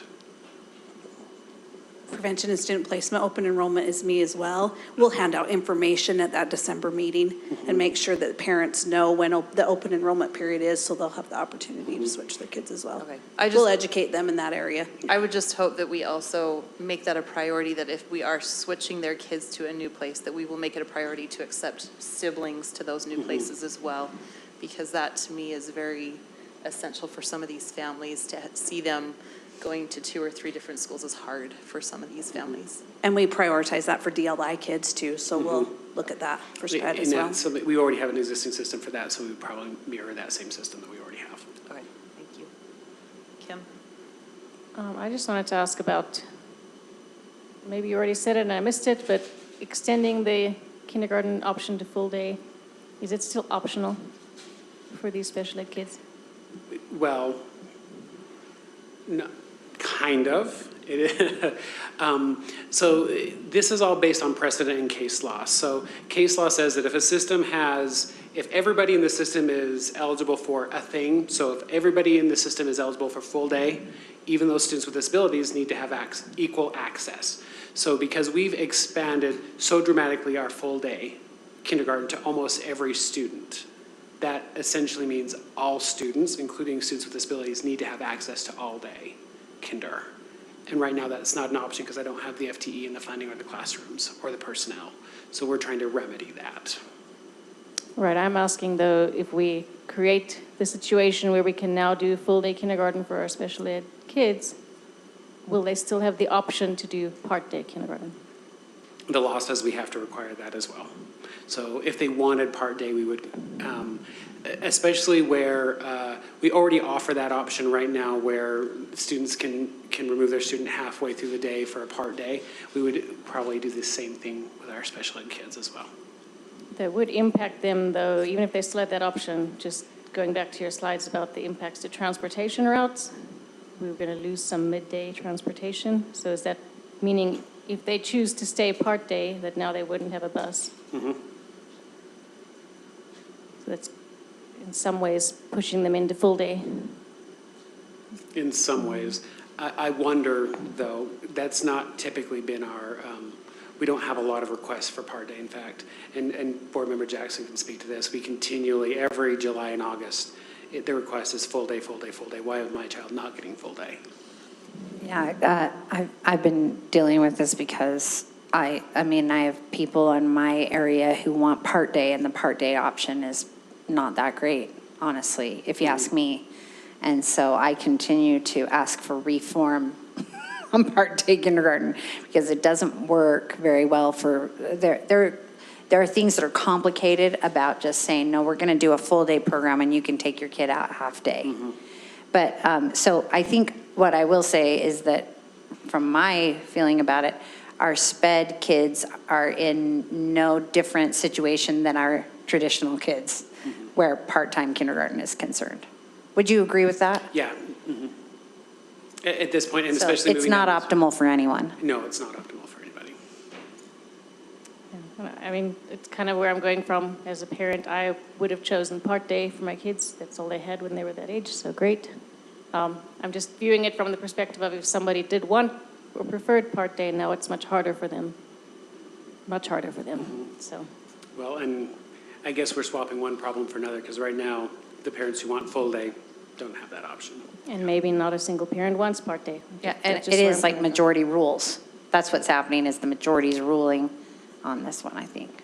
I would be interested to know those numbers as we do this transition. If we do have parents that request part day, I would be interested to know what that looks, how many we have that. You're talking SPED parents. SPED parents. Yeah, and I would be interested in that as well. And I do want to reserve the right to be somewhat flexible and change these plans as things develop, because I think we may get that data where we're having a significant number of parents and we need to create that option. Then we run into the problem of them not all being in one area and having to, have a huge capture area. But I completely support your fluidity on this, as well as your fluidity as you talk with all these stakeholders, because I think they are going to give really valuable information. And I would hope that you would feel confident that you can totally manipulate your course based on it. I just have a quick question. So you were saying you're going to designate 3 different schools for this. Have you already had in place, like, do they have units already? Do they not? I mean, are you? So we've got some. I'm just wondering who We've got some proposed locations that we would like to consider. I do need to run them through boundaries and planning to make sure that there's actually going to be room there in those locations. 2 of the locations already have our kindergarten classroom, so that shouldn't be an issue because there's already space designated for that. Finding a central location is going to be a little bit more problematic. Okay. Just for clarification's sake, Steve Hogan runs the planning and boundary process, which is separate from all this, but he also runs the space planning committee, which is what he's referencing. Thank you. So when will you know, because you're notifying parents November, I think that said, I can't remember the last slide. So will you know locations before that is what I'm wondering? Like, when will we know as a board so we can see what We'll know the plan probably is? closer to December and January. The kids at that effect, where those kindergarten locations are going to be, they're still in preschool. So we won't, they'll actually be having transition meetings in the spring, starting in February and March. Okay. All right, any further questions? Okay. All right, thank you, Dr. Day. Thank you. We're going to go ahead and move on. We have 4 items that are listed. I am going to take privilege on the board handbook, one that is listed. We went through that pretty extensively in our retreat, and it has been, we reviewed it, we suggested changes. Doug what he will do is, with Joe, make those changes and then send those out to us so we can review it then. And then we will bring it back later for an item to review and then pass in one of our board meetings. So we will take that off, but just so you know, that's the reason why. I am going to ask Stacy to jump the line and go ahead and show us our online agenda management system. So.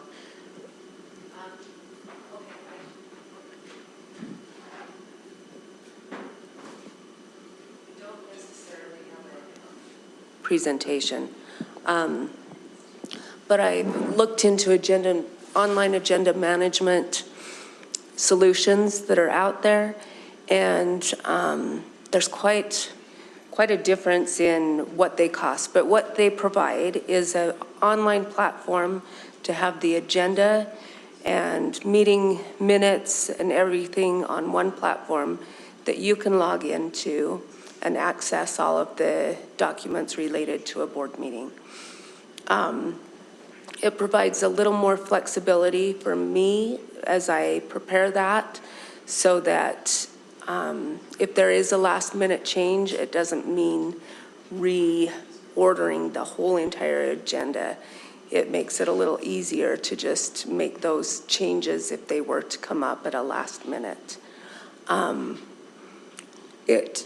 It does have the capability that we can have it on our website, and it gives the public a little bit more of an ability to search through board meeting agendas and minutes to find a particular topic. So there are search features built into the online agenda that could be helpful. So I've just looked into this. USBA uses Board Book, and they have pricing that is quite good, and we benefit from the pricing that they can get for us. You may have seen Board Book with USBA. I don't know if any of you have looked at that with them, but let's see, where was I? Sorry, I lost my train of thought there. But we can explore this possibility of doing an online solution, or we can continue with what we currently do. Some of the things I was asked to check on, you can make your own personal notes within the platform. You can also download it as a PDF and use it in any application that you want to. I know some board members are used to using their PDF in a particular application, so there is the capability to do that.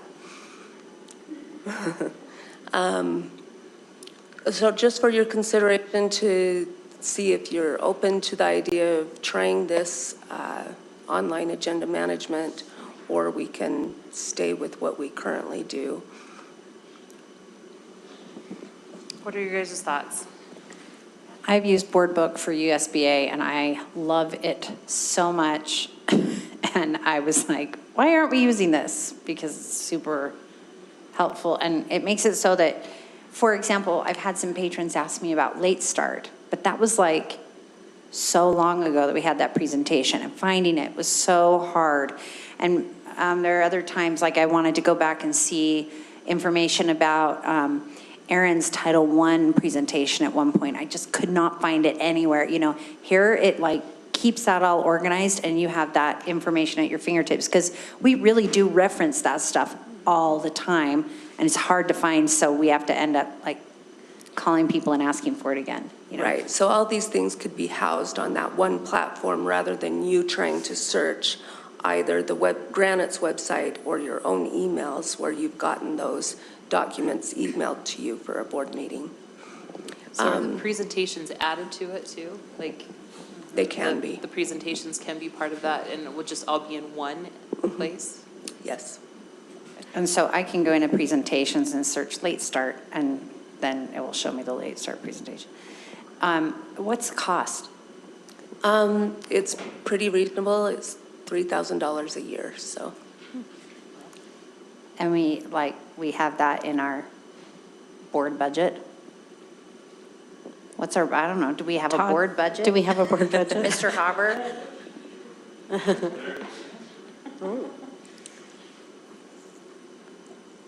Where would it come from, I think is what she's asking. Yeah, where's that coming from? Yeah, so it would Like, come do I from- need to give up my dinner? Do you want to give up your dinner? We do have. I might be willing to. It's that good. The board does have budget for technical services, and I believe that we have enough budget to cover a $3,000 a year. Yeah. In addition, it does have the ability to put committees on the platform as well. So your audit committees, your budget and finance, those committees could have agendas and minutes on the platform if you chose. I was going to say, and then Sold, I like that idea a lot. That is one advantage they're that all we the talked same. about, that like as we're sitting there in committee, like in law and policy, I could pull up the agenda and then put the stuff on there, and then you guys, instead of me mailing it out to you, emailing it to you, you guys can just have the option of going in and looking at it. If you want to read it, if you don't want to read it, you can just say, this is policy, we don't care. Just kidding.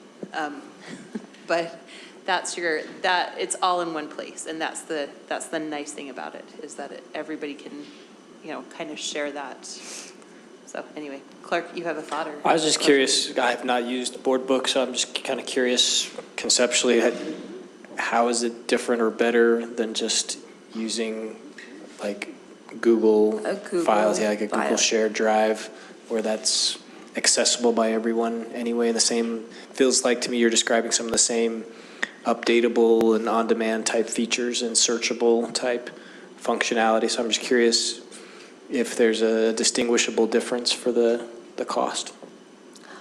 I don't know that there is, Dr. Nye, I don't know. Sure. I haven't used a platform like this. I can see where, as you're saying, Outlook or a Teams or a Google application could possibly work too. Yeah, largely the biggest difference, a Google Drive may serve the purposes internally for that access, and when that access is needed publicly, that's where, in terms of this board book, it allows more public access to those records when it's appropriate.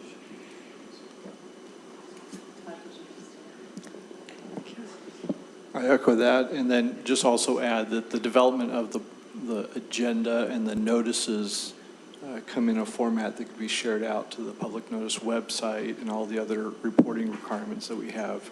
So as you create the agenda, you're able to then publish it to all the necessary locations, which speeds up that process as well. And I like whenever we can have, sorry, Kim, whenever we have more transparency for our public, I can get on board with that, so. Just was trying to understand how it works, because you said we would have to log in But the public would be able to access, it's just they would. So we can set permissions, we can have it, so there's a public-facing side that anything that we put out there to the public, they can see, but you would have to have a login to have the permissions to see To add notes and everything, stuff like or that. see things ahead of time before they're published publicly. I don't know how much time we want to spend on this, but I have it pulled up and would be happy to show it up here if anybody wanted to get an idea. But I also am looking at that and going, okay, so if we have 24 board meetings, that's $125 per board meeting. And I don't know. I'm sort of like, can't we just Google Doc this thing? Or like, is there, and it's not as awesome, but I don't know. I know that in our budget that's so huge, $3,000 isn't a lot, but I was like, $125 for that. Well, if that's only board meetings, but that could also be any of our committee meetings, any of That's our. true, and all the times that we will access it, which I would think would be many. I was just trying to make that so that I was putting it into the perspective of like my own household budget. I would not go for that, you know? Like I say, I think the key is with the Google, having it on Google Docs, which is, I agree, I think that is a possibility, but the access to the public to be able to see and also search, have that search engine. I also like that you can put the presentations up there too, which is nice because that's, sometimes we lack that, finding the presentation that went along with what we discussed. And so if this is a one catch-all, that would be really nice because some presentations I have to go out and find them, or did I download that one? Dang it. You know, so I kind of like that it can be kind of a one-stop shop almost for whatever I need as a board member to find information. So I appreciate that because a lot of times we'll talk about something and I'm like, oh, was that in committee meeting or was that in our study session? You know, and so finding it all in one place is really nice. There's also a calendar where we could just, instead of receiving an email with this is what's happening, it can just go in the calendar. That would be nice. Can you subscribe to that calendar, to your Yes, you personal can. calendar? Thank you. Yes, you can. Okay, given all the anticipated efficiencies and the public transparency benefits, I suggest we do this and move on from this discussion. I just want to say real quick, Clark. I think that this is. What's that called? Called a question, Clark? We're not voting on this, but I'm calling, No, we're not yes, voting, I'm calling so the it's question. fine. I just want to kind of give a shout out to Stacy. I think, with her looking at this and saying, hey, this would help me organize the agendas.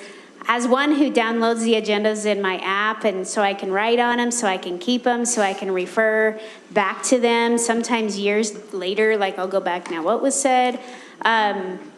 I think we do need to consider that, this is a platform that would make her job just a little bit easier, because when she has to even tweak one little thing on the agenda, then she has to resend everything out. And I know I've personally said, can you just send me the page that changed? Because it's a little bit of a pain. So I just wanted to have us think about that consideration for Stacy's benefit as well.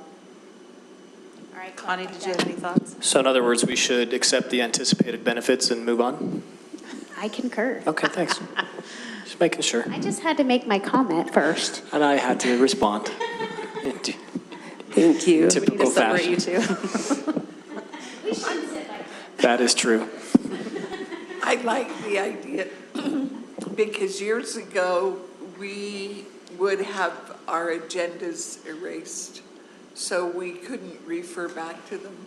So it's, I think for the same reason that Karen said, I like the idea. Help Stacy. So what is do we do administrative direction? Okay. Is there training on it, Stacy? Like is it self-training? Like you can just look at it and figure it out? Is it Self-training. simple? Okay, easy. Yeah, there's online training modules, I guess, and then they'll provide support as needed. It's I make it all up. Fake it till you make it, Chris. Yeah. pretty quick implementation we could, implement by, say, January. So. All right. Okay, as per Clark's recommendation, we are going to move on. The board reports. So this was something that was brought up.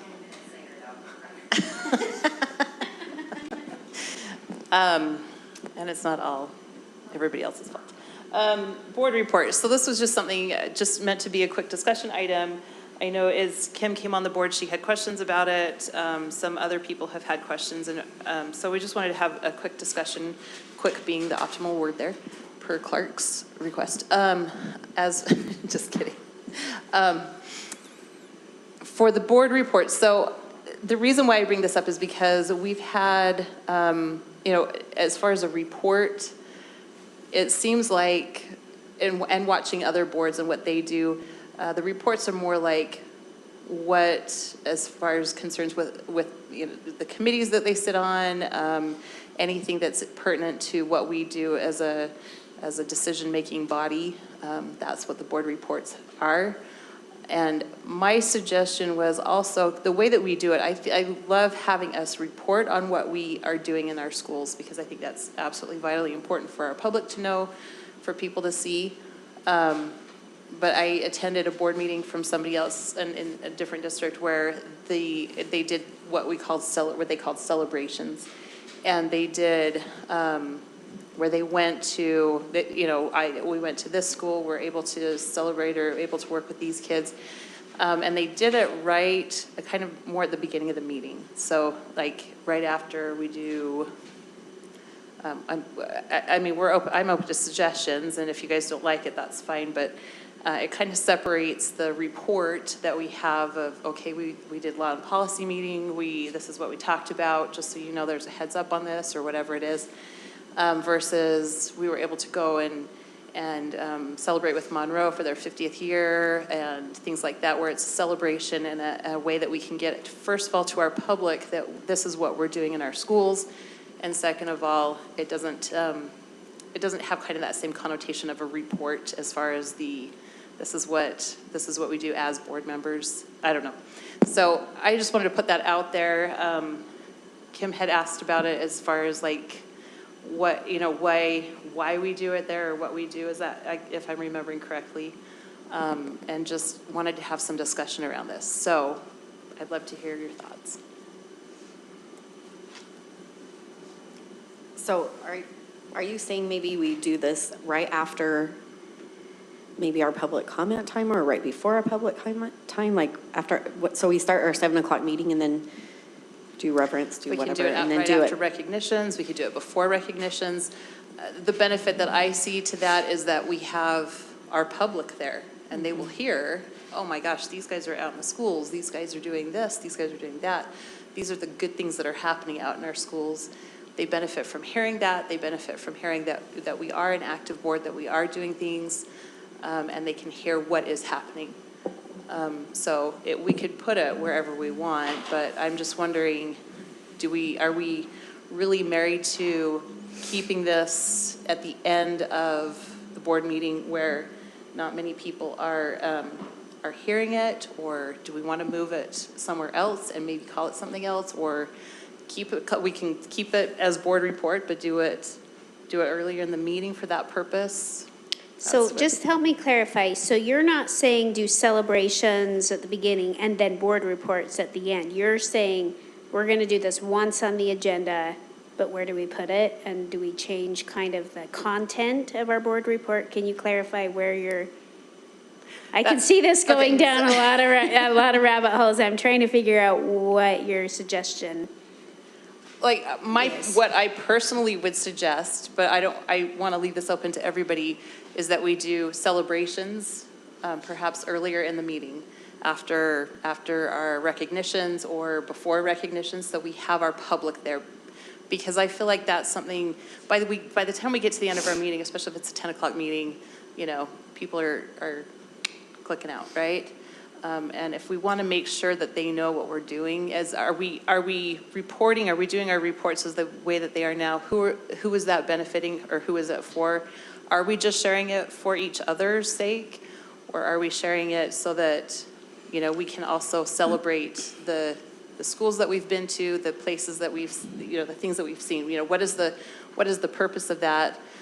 We can still keep the report part at the end if we want to as a report, and report on the actual, you know, like going to the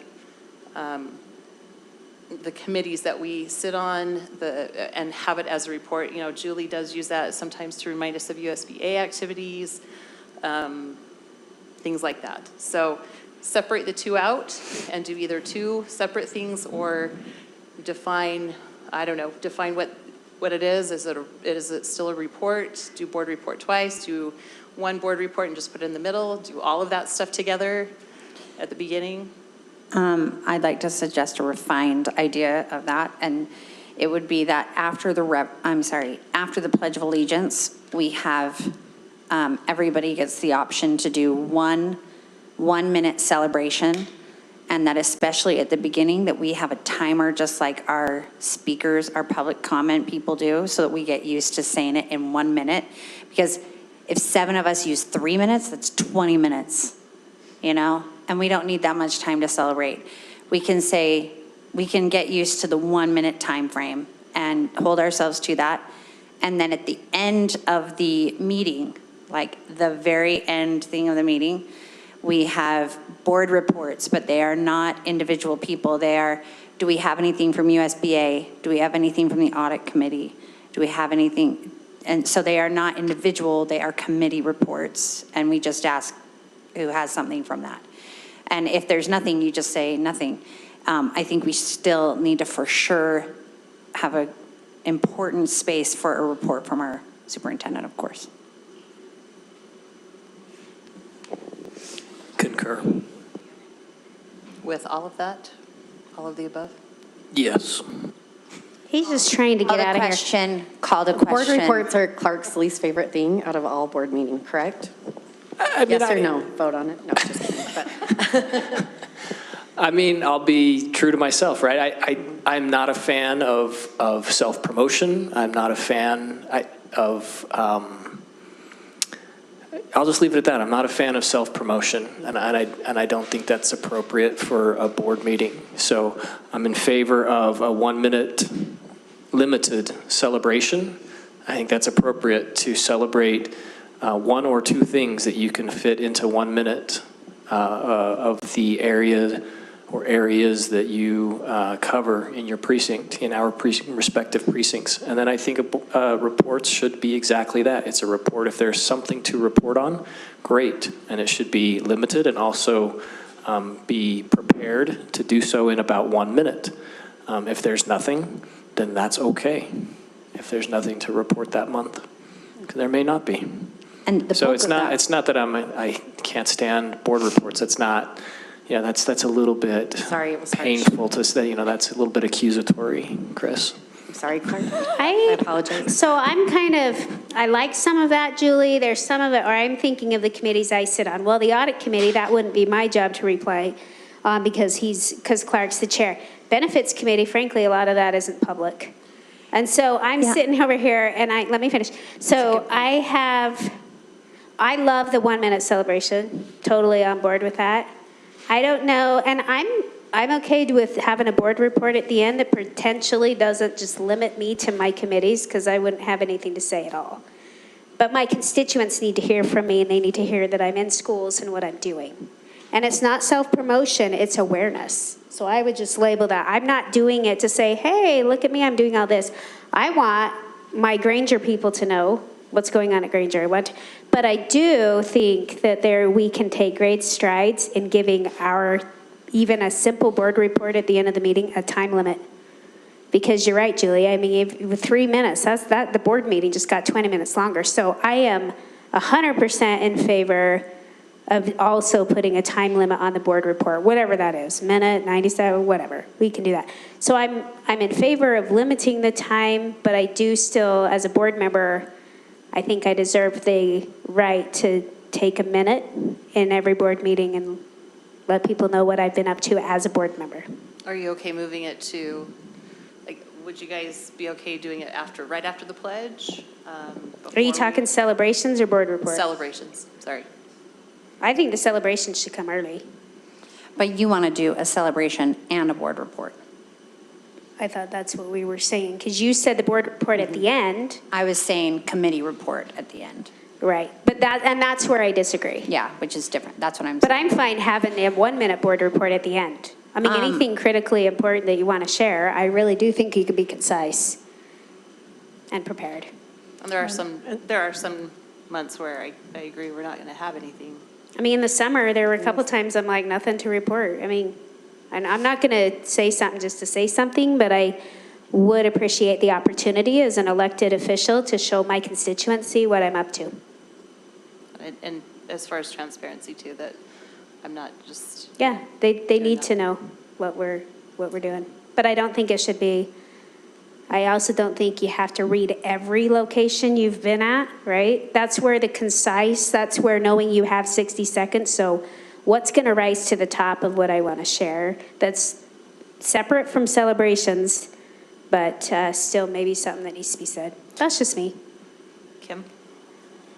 I'm not saying this is a deal breaker, but I'm just worried about adding it to the front loading. That sometimes people are there for a specific thing and they already wait a long time, and then we're going to be adding another potentially 10 minutes to their wait time before we get into any actual agenda items. I don't want to make it like this long, we have the pledge and the reverence and the celebrations and all of this funfair before we get to things that people are there for. Just want to be cautious of that. But I totally agree with that we want people to actually hear it. And so the end is probably the worst place for it. But What if we put it after the public comment? So Kim, to your point, if there's people who have signed up in advance and are coming to our meeting and want to speak to it, do we get to the point where we do public comment so that those people can maybe they want to stay and hear the celebrations, but if not, if they've given their public comment, then maybe they're basically free to go. To your point, because that was a concern I had running through my head is, yikes. Plus, then we're pushing, even administration that are here to do the presentations, we're pushing them later as well. So I share that concern, Kim. I have a question too, because sometimes in our consent agenda is appointments of new principals. And so then they would be before that or after that? Because usually we do that after. It's after. So But would that be, do you know what I mean? So if we want. If the point is to have public there to hear it though, then. We'd want to do it before. If we do it after everything, then we may as well just do it after everything. Well, and if we are really committed as a board to only taking our minute, I mean, like Julie said, get out the timer. When it beeps, you stop talking, you're done. Then we are only 7 minutes. So that kind of assuages my concern if we really stick to the time limit. Because then it's 7 minutes. People can wait 7 minutes. So collective efficacy that we will all commit to 1 minute or less. And Stacy's going to run I her would timer. like to have a timer with a beeper. I need a timer so I can see Clark how will be long the I'm timer. taking, 'cause- Just kidding. I can pretty much tell in my head if you've hit your minute. I don't, I'm thinking about those committee reports, and I think that we can mostly, that can all be done in email. Or if we get board book, right? Yeah, if we have board book. Do we need to, is there a reason to talk about those in board meeting? Just having that opportunity in case there is something important, just to remind, hey, just a reminder, our USBA meeting is coming up in 2 weeks. Yeah. Just as a reminder.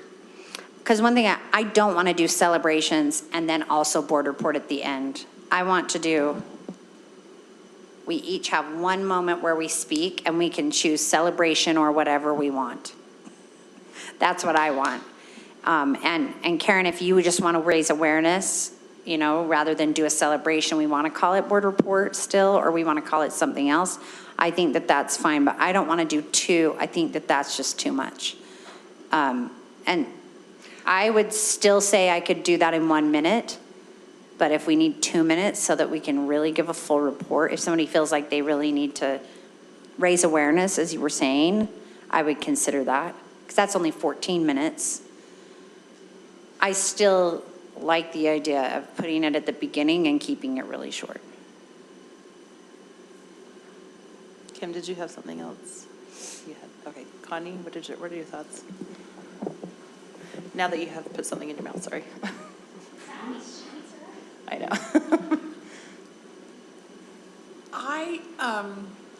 I like the 1 minute celebration somewhere at the beginning, and that can be, that can be decided.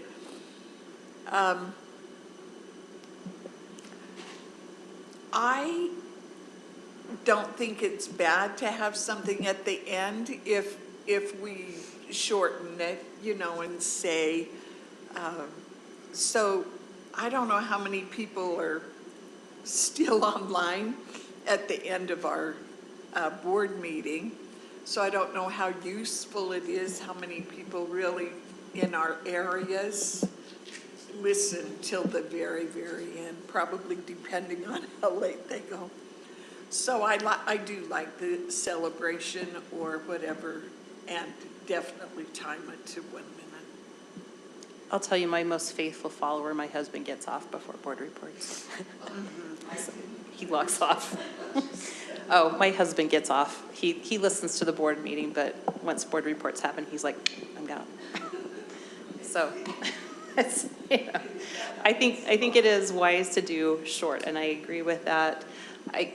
The only way that I would imagine leaving a board report at the end, like I say, anything that we're doing right now, most of what we do is a celebration. It's not a report. So I guess that's where I would say, if you have something to add, but if not, I would imagine most of us don't during that time. But just leave it open just in case. Clark? So it's like a celebration, but you could add your at the logistical thing if you wanted. Just if there is something, just a quick, it's a quick reminder. Hey, just reminded we have a meeting, or I had the opportunity to go, just so you guys know, I had the opportunity to go and speak at Westminster College. It went well. If you want any details, let me know. Something like that, where that's something that's a little bit more personal and just for the board. Right. Just a thought. Clark and then Kim.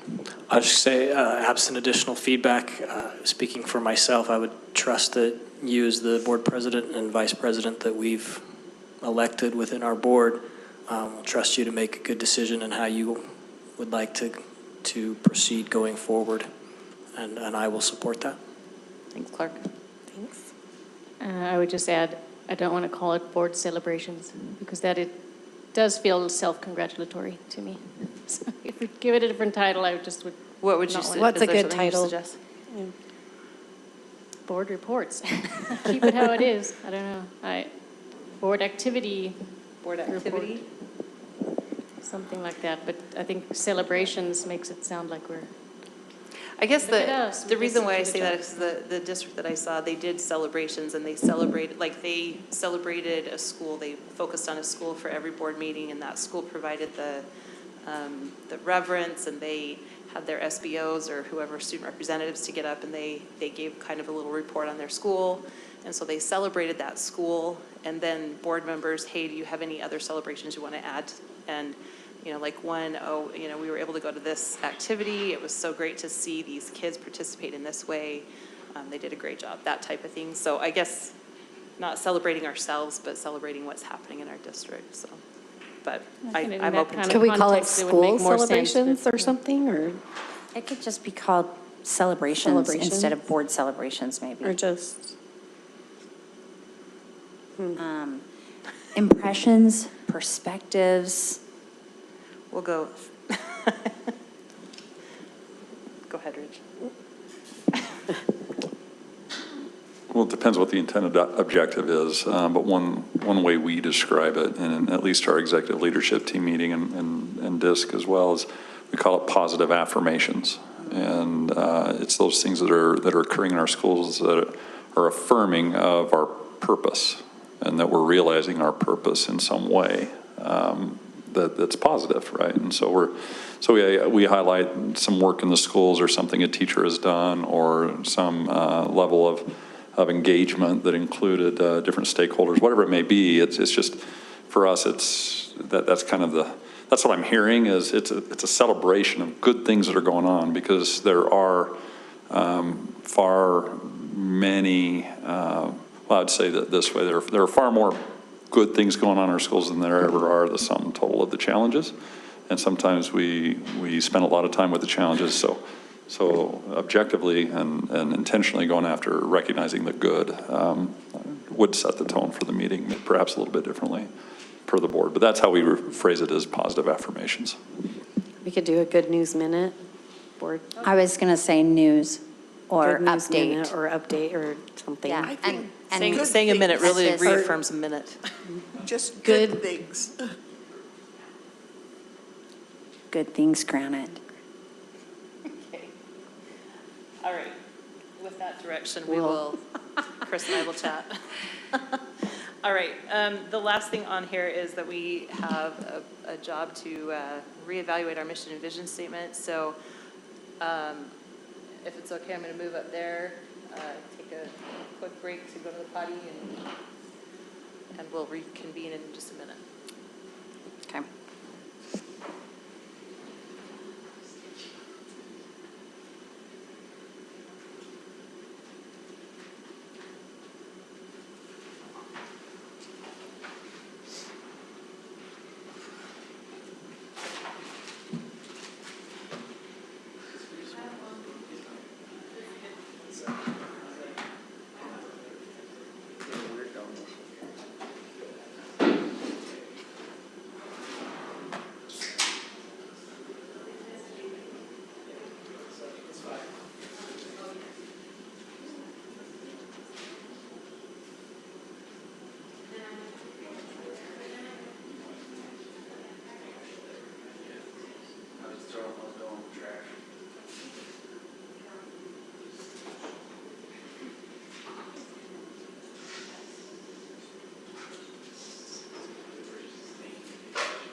going to do this, and it's going to be done in 20 minutes.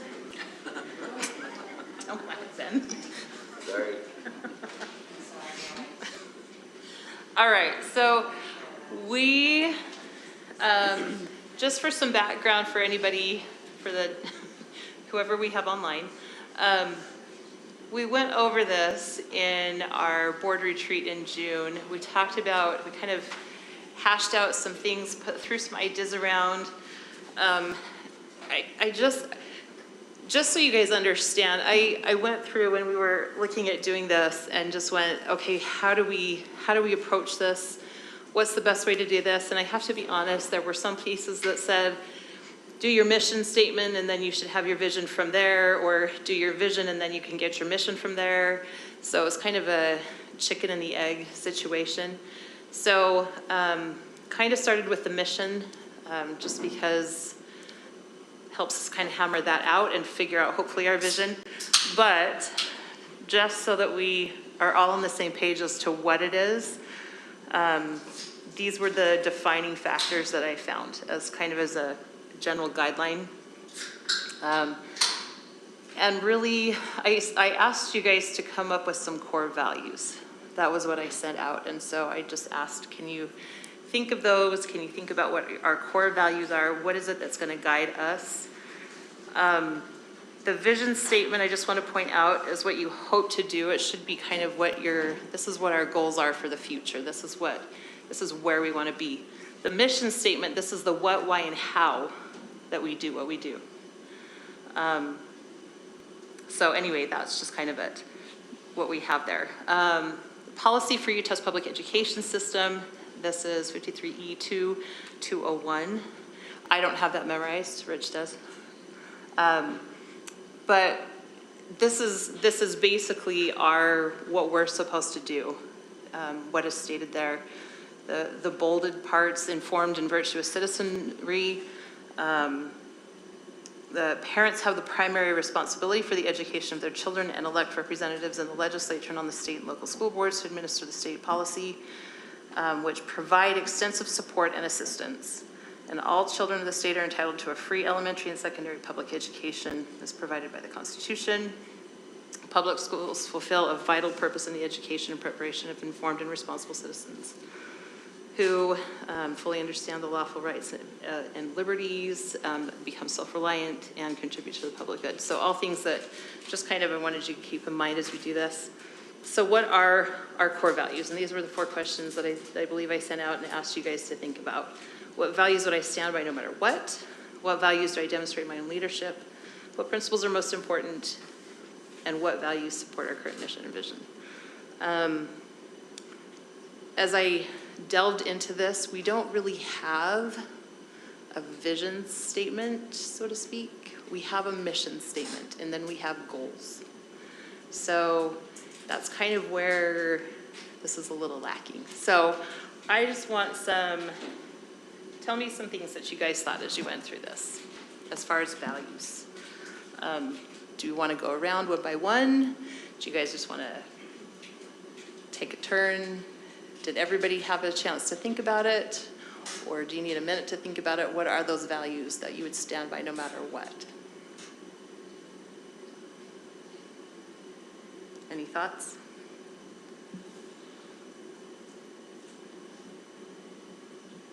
Clark, did you have anything?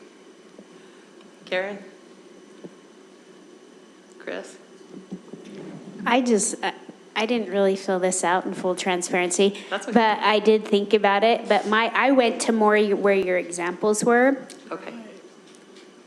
Connie's with me. I was like, okay, and because I was like, okay, that's great. Let me see what's on paper. So, and that's fair. That's fair. It's kind of that's where this whole process is like, okay. I can speak to that, but maybe in a minute.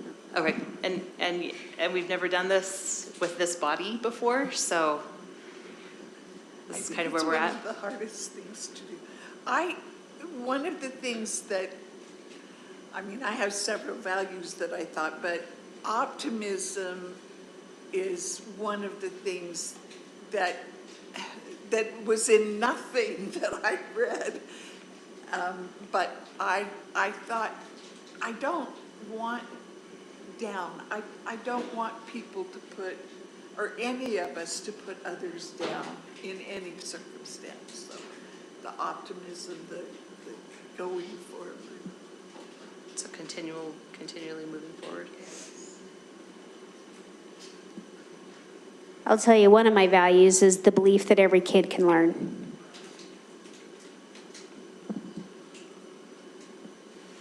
Chris, did you have anything? I didn't write anything down, but I mean, I'm thinking back to our retreat when we talked about, when we did our lists. But I think it was that there's opportunities for every child. Like there's opportunities for them no matter what level they're on or come to us with, that there's opportunities for them.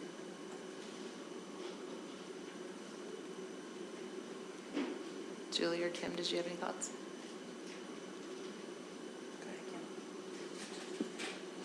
I mean, I put down honesty as a virtue, as well as respecting proper roles, was something I had.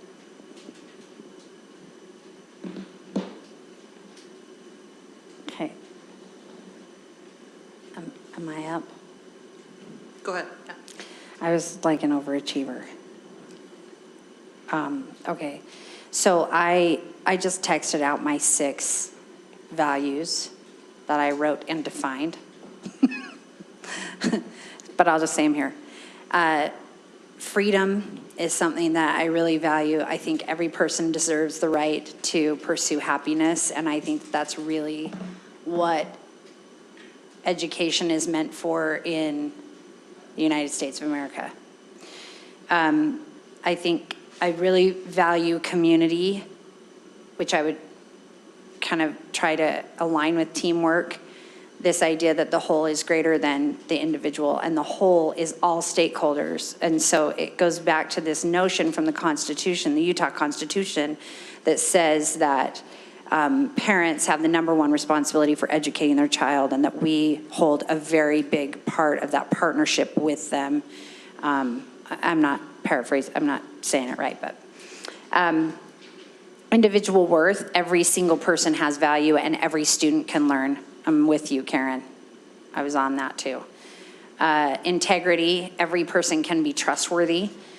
Authenticity, we are stronger when each person shares their true personality, circumstances, thinking, and talents. That is a little bit with me also. Integrity is also authenticity to me, and also to me that's a celebration of our diversity in personality, in talents, in circumstances, in backgrounds, in all of it.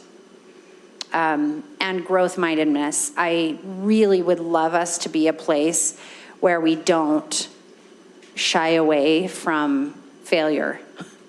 I want us to be a place where we can try new things and move forward, and I think that we absolutely are in a situation where we can't afford to be anything but, because while we make great gains, and I think that we are doing good things in our district, we still are not at all satisfied with the amount of kids who are on benchmark.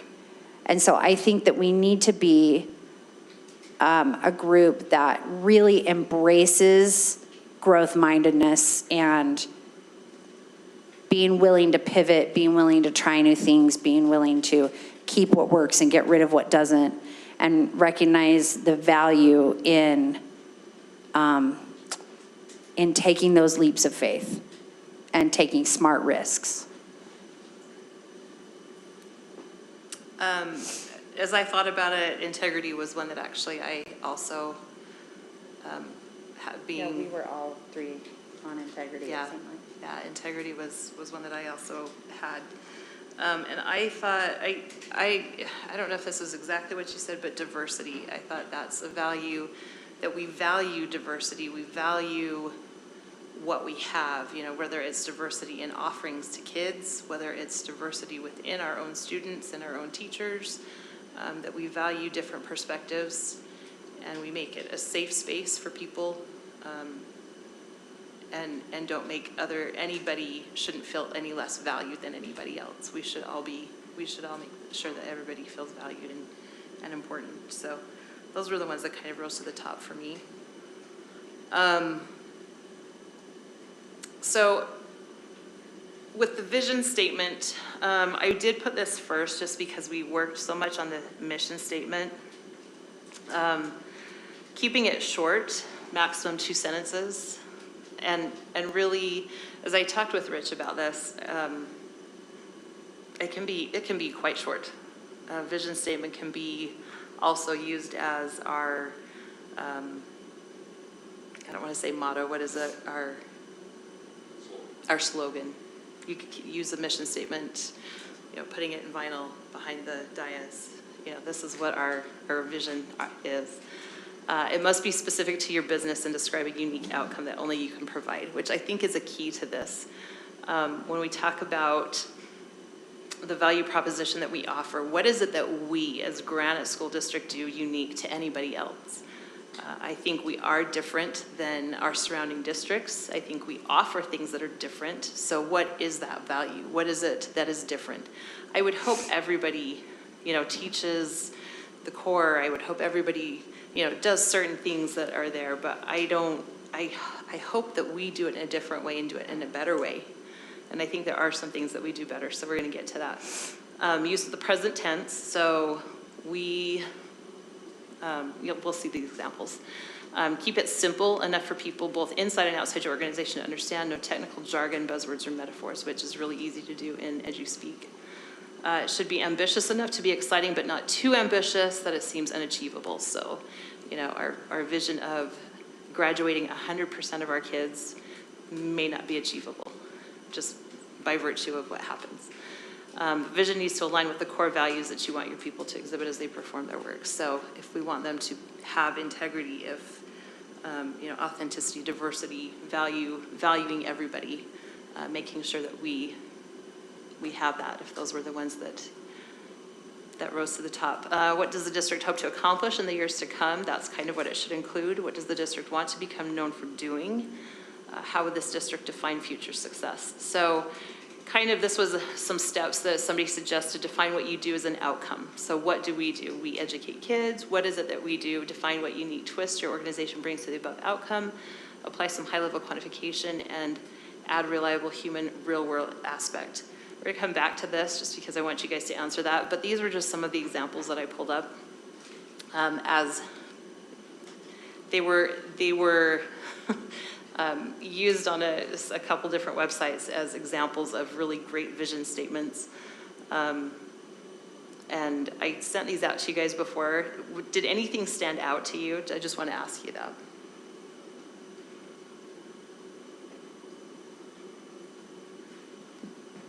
For me, the one that stood out is Lego because it was so short, but yet you knew exactly what they were saying. That was one that stood out to me as well for that, especially for that reason, that it is so short. It's very easy to remember.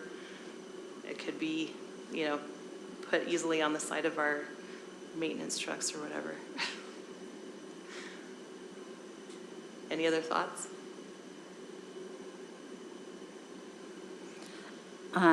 Amazon stuck out to me because I have literally said that exact thing about Amazon. I was like, oh my gosh, because when I don't like that I like to shop at Amazon because I want to shop local. And I've said this exact thing about why I continue to shop there. So that's really interesting that they do such a good job of following their mission statement. The one that I threw up there as the example was, I just was like, okay, what could this be? I think this is way too wordy. I am not saying we should go with that. But I was like, well, if we wanted to go back to our strategic plan, our graduate of Granite, those are our principles that we've talked about. We want kids, of course, who are informed citizens and contribute to their communities, but we want them, that was something that, as we talked with parents, our parent district community council, those were the things that rose to the top: respectful, dependable, responsible, hardworking, resilient students who communicate. Those are the things that I just threw in there.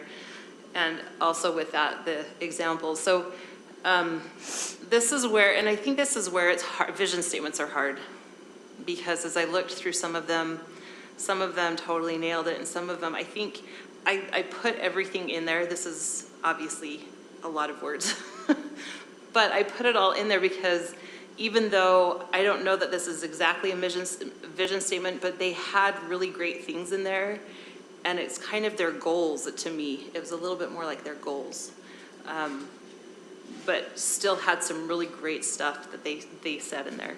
So I don't know if their vision would be, our vision is increasing our student achievement, empowering employees, delivering high-quality customer service, and ensuring the safety and security of our students and staff. That might be a better vision statement from that, but then they defined what they were. So I did like that they defined that.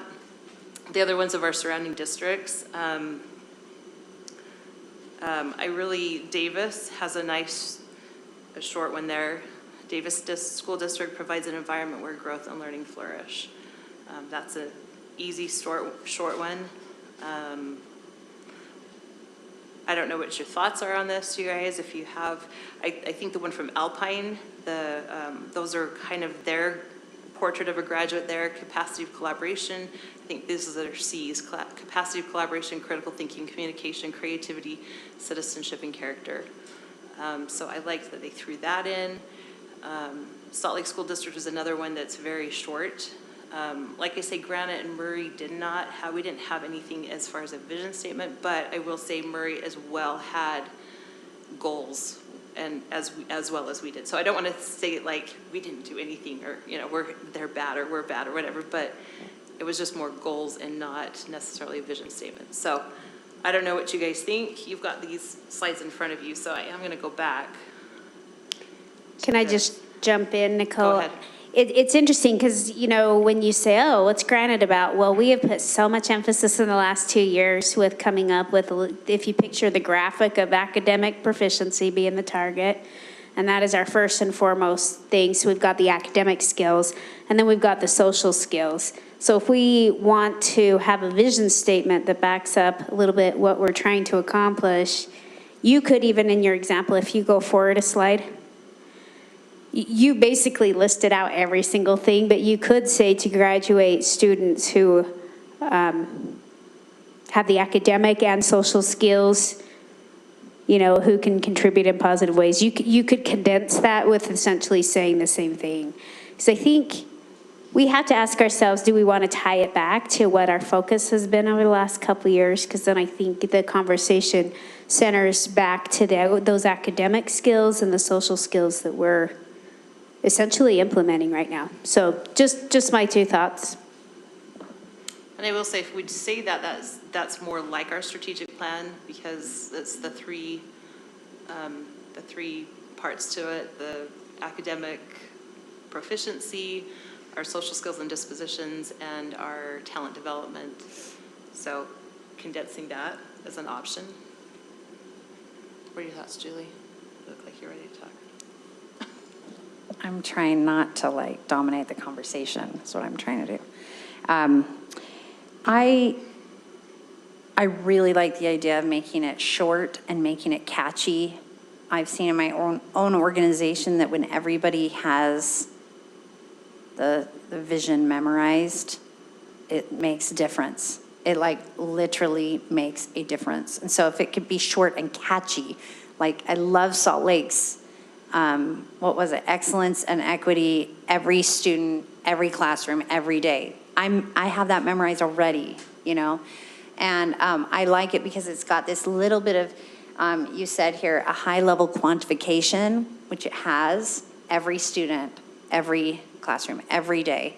And so I would like us to be able to come up with something that would be that's not just, oh, this describes what we're trying to do, but something that is a tool for our staff, for all of our educators, and that can help us all get really together and on the same page.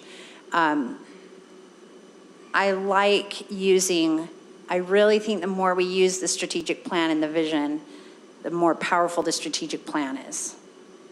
So I do like the idea of using that. I don't know that I'm going to get anybody else on board with me, but I really do feel like the goal here is, like when I asked the question of myself for the vision statement, what we hope to be, that's what it said, the visions, and I said, well, we hope to be people who are informed and right and virtuous citizenry who can pursue happiness. That's really the goal. That's the goal as set up in the Utah Constitution. I don't know if there's something that we can, I would love to say something about pursuing happiness in the vision statement. The last thing that I would add to this is that I think it's important for us to ask ourselves here, in this moment at the vision, how do we differentiate ourselves? How do we compete in this educational industry and this market, which I would consider that our legislature has us in a situation where we are in an education market and we have to compete. And so this is where we set ourselves aside. This is where we differentiate ourselves. I feel like the place where we differentiate ourselves is in what you said, Nicole, and that is diversity. Diversity in people, diversity in offerings. Because we're so big, we have economies of scale and we can have a lot of offerings for students that you can't have elsewhere. Now, maybe our neighboring districts can compete with us on that. So maybe it's not the best differentiator, but I think if we can identify, I think it's important for us to identify what those differentiators are so that we can pursue them. I mean, we're asking ourselves the question about DLI, right? With these school closures, how committed are we to DLI? Well, if we had a vision about what differentiated us, we would know whether we were committed to DLI. We would know where that fit into our strategic plan, right? We wouldn't have to ask ourselves those individual questions. So I think it's important to find out what, for us to be on the same page with our executive team of what are our differentiators. And I was just going to say, Ben, Todd, Rich, Leslie, John, Rick, Don, if you guys have anything to add, we're open to it. I think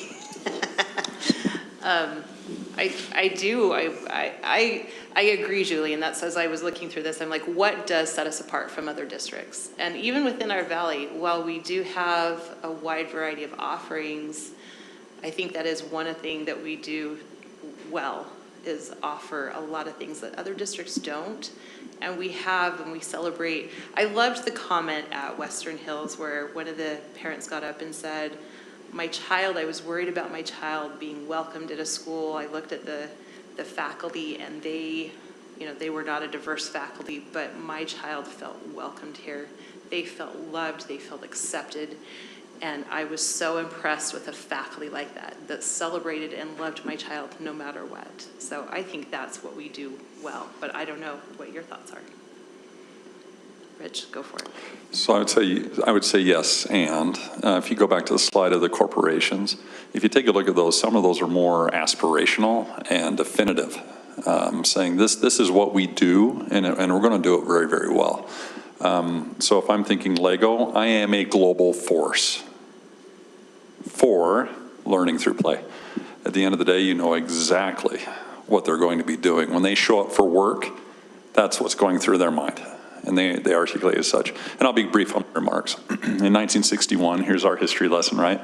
JFK approached Congress and NASA and said, we are going to put a man on the moon by the end of the decade and returning him home safely. That's what we're going to do. That became their vision. And so 1 year later, JFK was visiting the NASA or Kennedy Space Station, approached a custodian and says, so what do you do for NASA? And the custodian's reply was, I'm helping to put a man on the moon. Now, his role may not be rocket science, but he saw himself as a fundamental role because the vision was so clear. This is what we do here at NASA, therefore this is what, and my role in it is. And so we need something, that speaks so definitively and aspirational to that, saying, we are helping to graduate a child who is successful in life. Right, and we can couch that and wordsmith that, and we've got an opportunity with what's already up here to do that. But that's my 2 cents. Is what is so motivating, so aspirational that not only do our parents feel it, our students feel it, but every one of our employees feel it. And I know that's more editorializing than solution-based, but I just can't emphasize enough how far a vision statement can go to that effect. And I would hope, and no judgment on the other districts that are put up there, some of those hit it out of the park and some are too general to be actionable. I'll just put it that way. So some of the specificity in it or the visualization of it has to be key. If there were some way to tie in the thought that all students, that all students can and will learn, or can learn, because that hasn't always been the utmost thoughts in teachers' minds.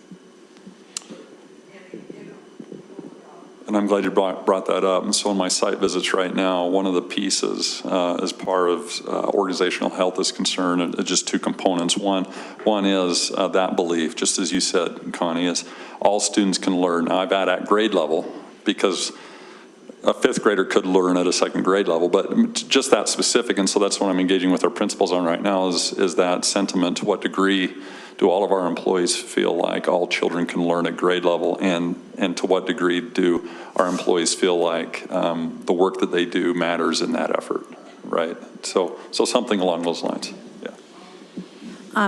Can I, excuse me, I didn't mean to, what was I interrupting you? Given that, I mean, I'd like to throw out there as an option for a beginning.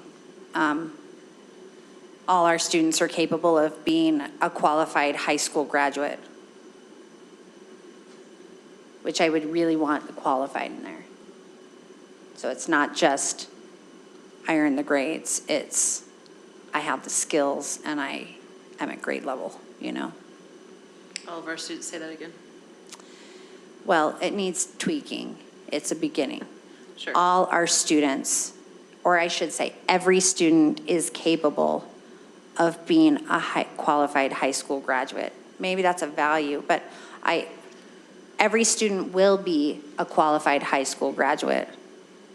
I don't know how to create it into a vision, but because when he said that was the goal, we're going to put a man on the moon. What's my goal? Graduate. We're going to graduate our kids and they're going to be qualified. I think I think you're onto something there, Julie. I think maybe to put something like, you see how they have to graduate, to create, to be Earth's most customer, to establish. Like, how can we put that into, do you see what I'm saying? Just kind of to reword it, but say the same thing. And I think you can even bring high qualified, skilled, because then we hit on those skills. Because that, even just saying skilled, takes care of what I was talking about earlier. So we want to what you're thinking is it needs to start with our vision is to ... Well, I'm just looking at kind of some common denominators of the ones we like. Right, that's how they did it, right? Yeah, and so put a man on the moon, right? Or NASA's to graduate qualified high school student. Highly qualified, skilled high school students or something. Members of the community. I mean, honestly, if you were to ask me, like when I talk about educating my child, I say, like when people say, what's your goal on the school board? I say to get your kids out of your basement. That's what I say to my, I say that to my patrons. Granite School District, to get your kid out of your basement. No child left in the basement. No child. And I mean, so if we could put that nicer, maybe. I don't know. I mean, I know you would never go for it, but if I saw that my school district said to get your kid out of your basement. Could you say something to graduate students who are highly qualified and skilled? Capable. ... Capable. You know, capable. I had just written down like leading students to academic, like you could say leading all students to academic excellence and integrity or something like that. I feel like using the words academic excellence covers the fact that they're going to be skilled and proficient, but it's a nicer phrase, right? Instead of having to call out, they're going to have skills and they're going to know how to read and they're going to, academic excellence. The high school graduate. Sorry, I'm trying so hard not to interrupt people these Julie, days. you weren't even listening to me. No, it's like my worst communication skill. Thanks, Kim. Thanks for being somebody else that says those kind of things. I was using high school graduate because it was a way of quantifying. I wanted a little like quantification in there. Excellence quantifies too. It's just vague. You could say graduating students who demonstrate academic excellence and integrity. I think you could even leave out demonstrate graduating students with academic excellence and integrity. I was going to say just real quick, I think you guys are on the right track with what you're doing now. Previously, Just take that microphone back there if anybody wants. having done this with several faculties over the years, Yeah. what gets tempting sometimes is to incorporate your belief statement rather than a vision statement. So I think we oftentimes get caught up in what we believe, which we all value that is important. But with the vision, it's what you're trying to accomplish. What are we trying to accomplish as a district? So I think you're more headed that direction right now, where before it was getting a little caught up in, because we all do believe those things. We value that all students can learn and so forth and so on. But your vision statement will get really wordy if you start putting all your beliefs in there rather than what it is you're trying to accomplish. So, And that's why I like the word integrity as well, because I feel like that covers multiple of the different values that we had listed, like integrity covers all of them, and it's a shorter way, succinct way to say it. Yeah. I think some of those others, those belief statements could be captured, and some organizations do this, as core values. These are our core values, which are those belief statements, or we like to say collective commitments, right? And you see that a little bit on Jordan's example, is those are kind of core values, or belief statements that are saying, and separate them out, to John's point. And writing that as that, these are our core values that every student is capable of learning, and that will be a separate thing. Our core value is, every student should have, we value diversity in education as well as diversity within our students, and we leverage that diversity to accomplish our mission and vision. What do you guys think? So on our wall behind us, it says anything's possible, right? Here, anything's possible, right? From here. From here. But, so Which is this is kind of something, our, I guess, I mean, if kind we're of going to do a division. vision statement and we want something that people are going to remember, right? Do we want it to be more generalized so that we can have that as something that you remember? Or do we want it to be more honed in, I guess, is what I'm trying to say. Like, I'm trying to figure out how the balance here.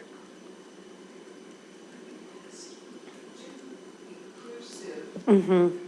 All students, as well as teachers, and as well as all employees. Right? Yeah. What about this? Our vision is to give a well-earned diploma to every student.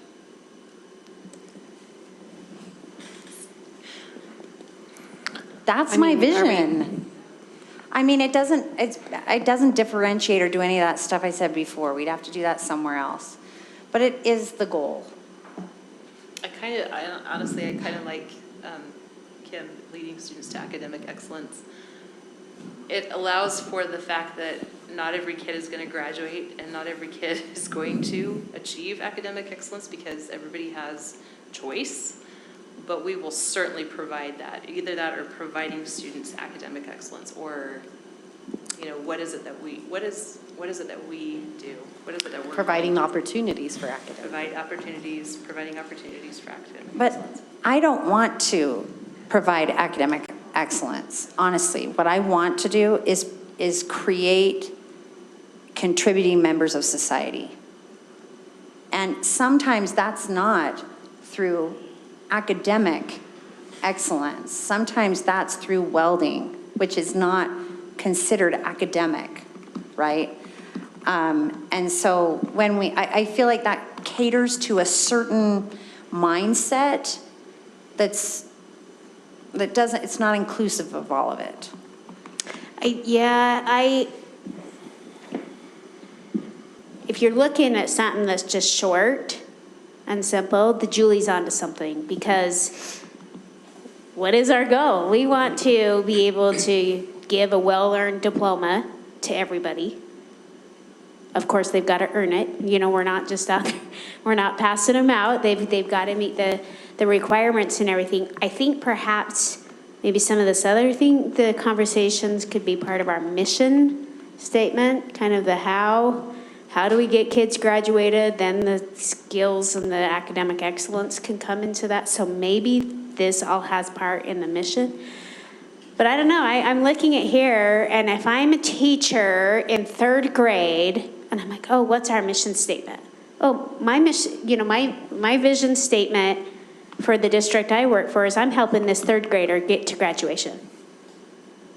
And I'm gonna do what's in my job in 3rd grade to make sure that they're prepared for 4th grade, so they can then be prepared, yada, yada, yada, all the way to it. So I think there's something there. I look at these and I'm like, oh, those are kind of, I'm looking at canyons. Boy, that's a lot of information right there. And no one would, well, maybe Rich could memorize that and recite it, but Give me a minute. not me. Anyway, so I kind of like the simplicity of what Julie's proposing. May I make a comment? I've been kind of listening to all of you and writing out some of these very simple statements. So let me just throw out 4 to you that I've heard, and I've put my own perspective on them, or my own sentiment. To graduate students who demonstrate academic excellence, or to graduate students who demonstrate excellence. To graduate students who are prepared for their next life step. To graduate students with academic excellence and integrity. I think whether a student chooses a career in welding or a career in high finance can demonstrate excellence as they graduate. And so I think we're close here personally, but maybe you'll prove me wrong.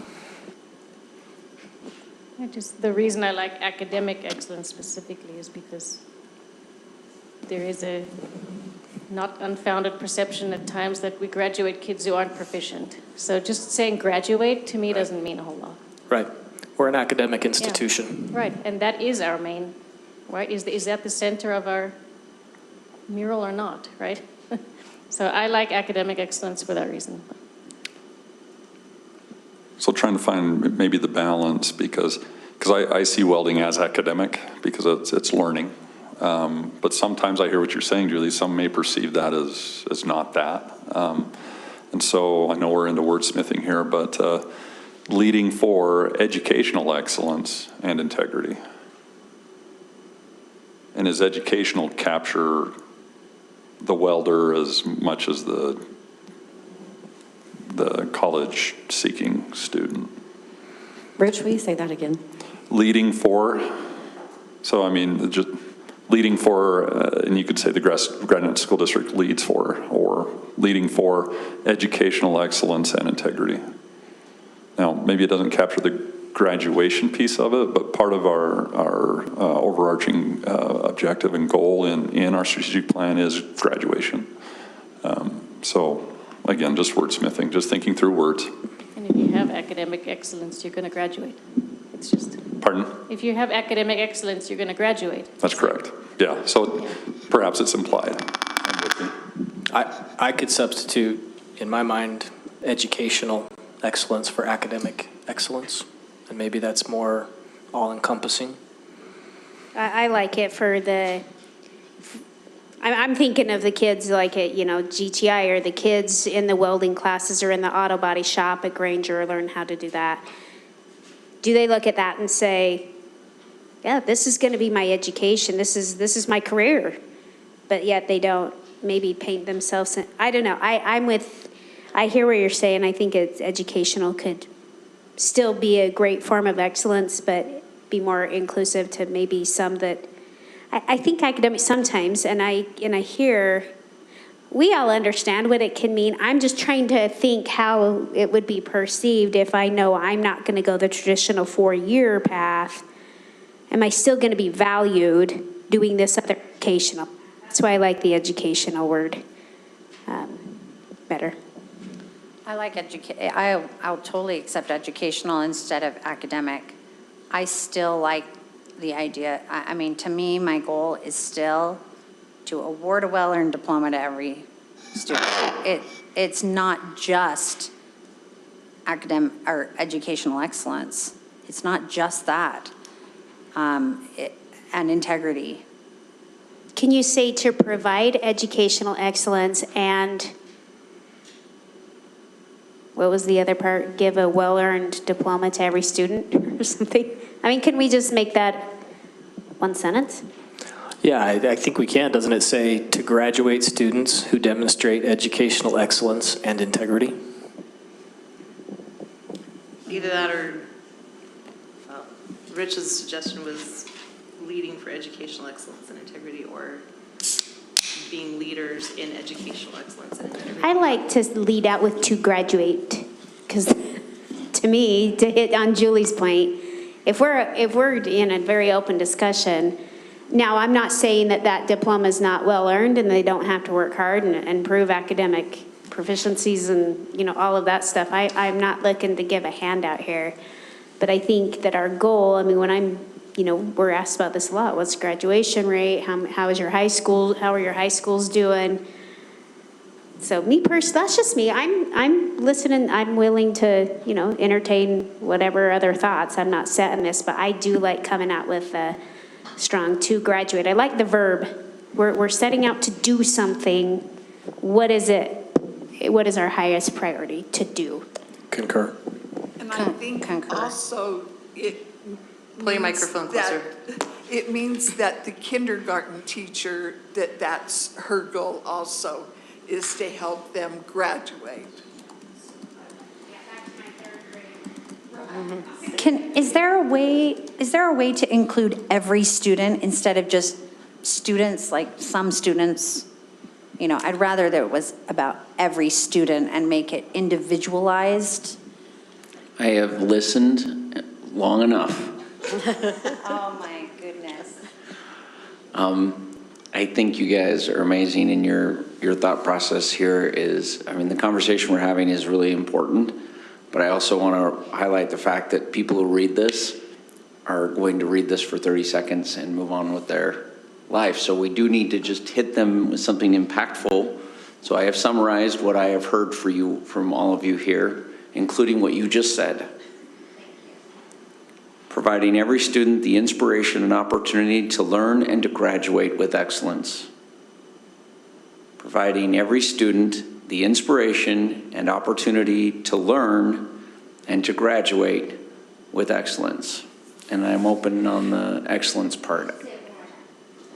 Providing every student the inspiration and opportunity to learn. I think that's a critical piece to what somebody was saying earlier, because we're giving them the opportunity. They're not always going to take it, right? And it goes to freedom too.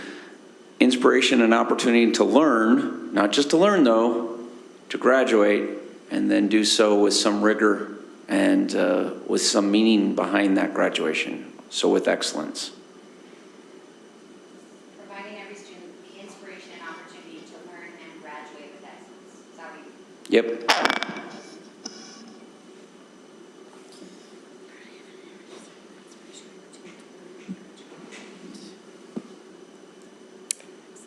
There's some good stuff in there. I think it's a little too long and it doesn't come out with my verb I'm looking for. To something. You could do to provide. Some of that sounds a little all-encompassing. It's not catchy. What about to inspire every student? To inspire every student to learn and graduate with excellence.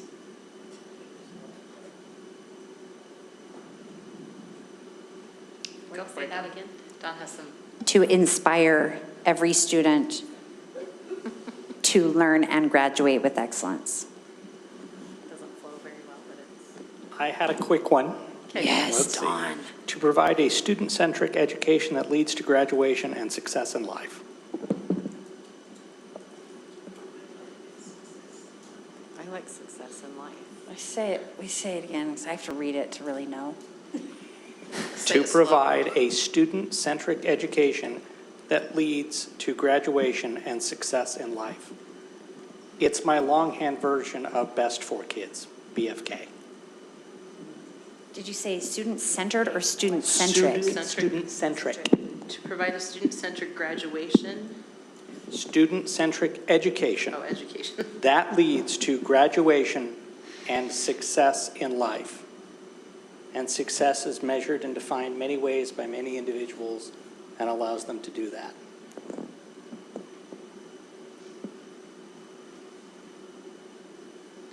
I actually love it, Dawn. If you can find me a better verb than provide. You know what I loved also, by the way, was what you talked about. No, somebody said about being a force. Can we be a force somehow? You want to be Lego? Lego. Oh, was it Lego? Lego said that. I like being a force. the Global idea force. of being a force. Global somehow. Educational force. One more. Graduating students with educational excellence and integrity. And the only reason I say it, and I think we have a lot of good things, there's in this vision or this vinyl that we see on the wall, and there's two principles to that. What do we do? If someone says, well, what does Granite School District do? Well, we're all about educational excellence and integrity. Just 1, 2. I don't have to memorize the whole sentence, but what are the 1, 2?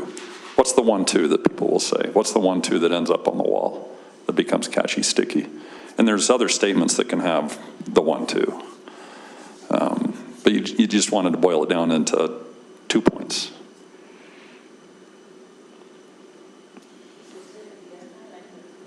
Graduating students with educational excellence and integrity. And I like that integrity piece because it's defined, again, by many different people in many different ways, but it encompasses things like hard work, resilience, perseverance, critical thinking skills, dependability.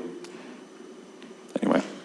And you could even use just, thinking vinyl, educational excellence and integrity. That's what ends up in vinyl behind the dais. Yeah.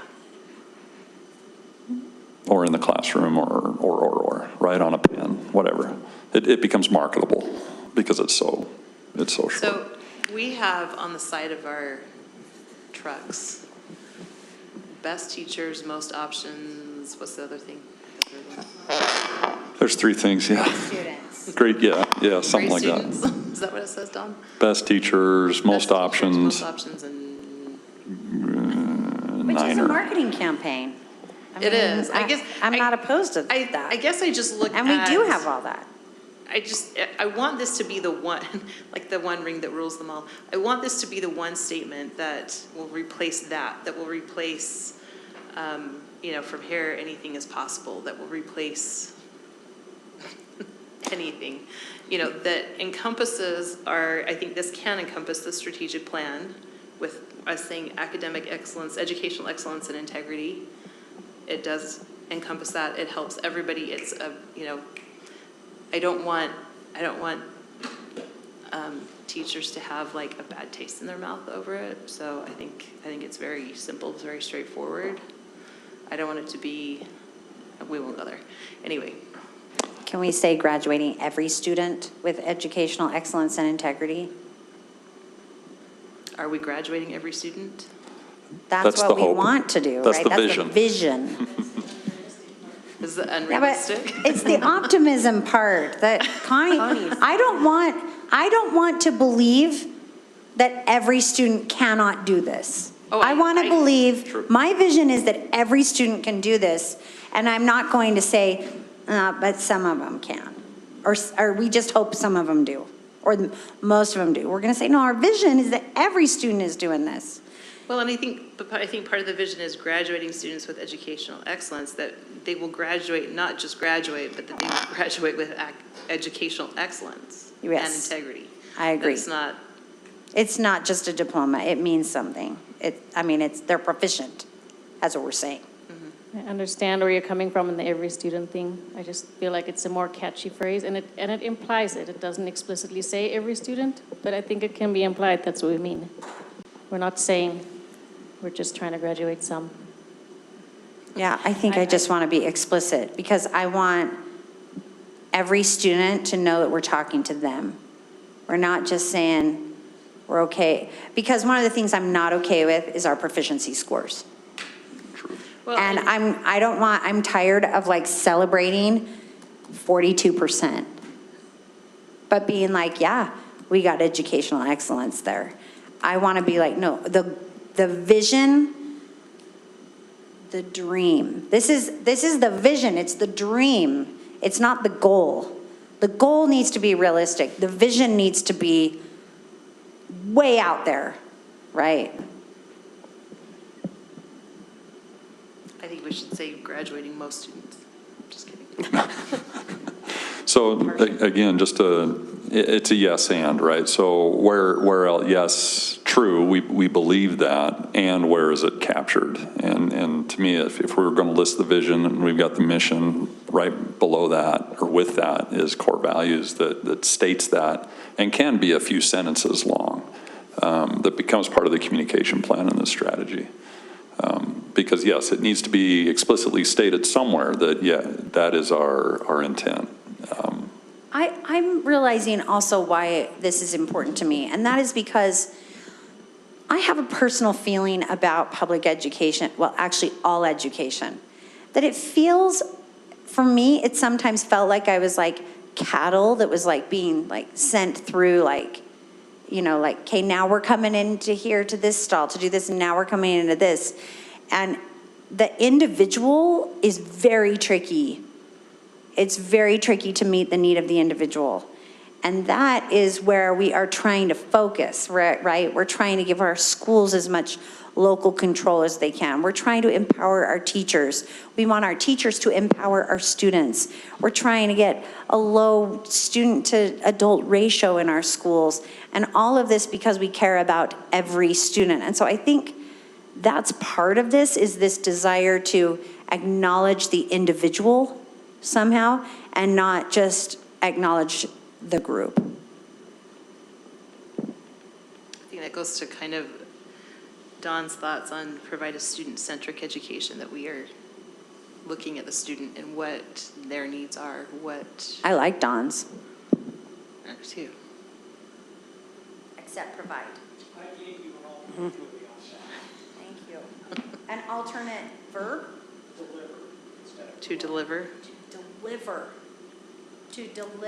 To deliver a student-centric education that leads to graduation and success in life. I wonder if that part that can be captured in vision, or not vision, sorry, in the values, that we have a student, you know, that we have, as part of it is the multi-tiered offerings that we have, you know, that we're student-centered in, that we find ways, things to provide for the students and what they need, meet the students where they are, help them in what they need. Well, I think that was when Ben said opportunities, that's the opportunities we're providing, is that opportunity to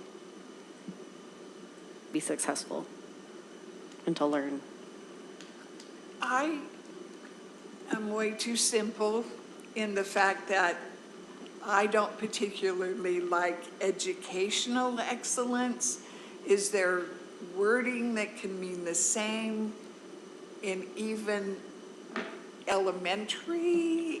So that, I mean, Lego is just very common words. Can we find something? If not, it's okay, but simplicity is mine. I like what you're saying, because our kindergartners should understand our vision, which turns me back to award a well-earned diploma to every student. I also feel like educational excellence and integrity might be a little, not that it is edu-speak, but it's sort of like, it's almost cliche, and like maybe it's vanilla. I feel like well-earned diploma is kind of like vanilla, not defined. not well-defined. Like, what does that mean? Well, can we change well-earned? I think that's where, going back to educational excellence, I do like, but I don't know what to change it to.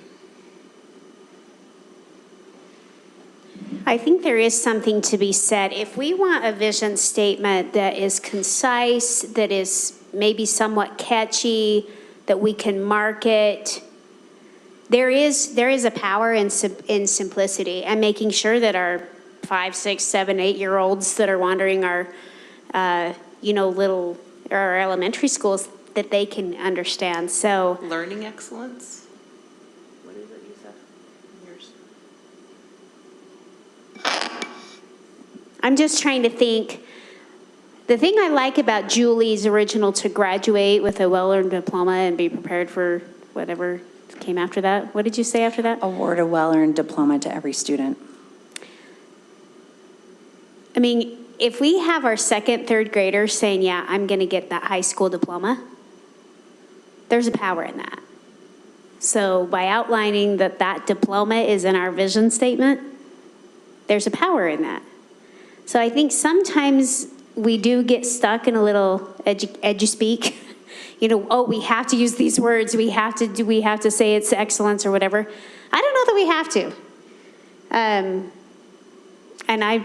So maybe we do, maybe we don't. I'm not saying we have to or not. I'm just saying I think we need to start thinking about how can we simplify this. Connie, you're right, a global force for learning through play. There are no fancy words in that statement. And you know exactly what they mean. So I go back to what do we want to do what is our main to do? Sorry, somebody grabbed their mic. I don't remember who. I saw him out of the corner of my eye. Anyway, just some thoughts. Did you want me to say mine again? Go ahead. Do you have it, Julie? What? The one I said? Yes, I do. She wanted it again. I think I got it. Okay. Provide us, no. Providing every student the inspiration and opportunity to learn and graduate with excellence. I would change to, no. Providing again, see, I don't like providing. Deliver. That's what Don was saying. Something about delivering. Make your deliverance jokes here. I liked deliverance.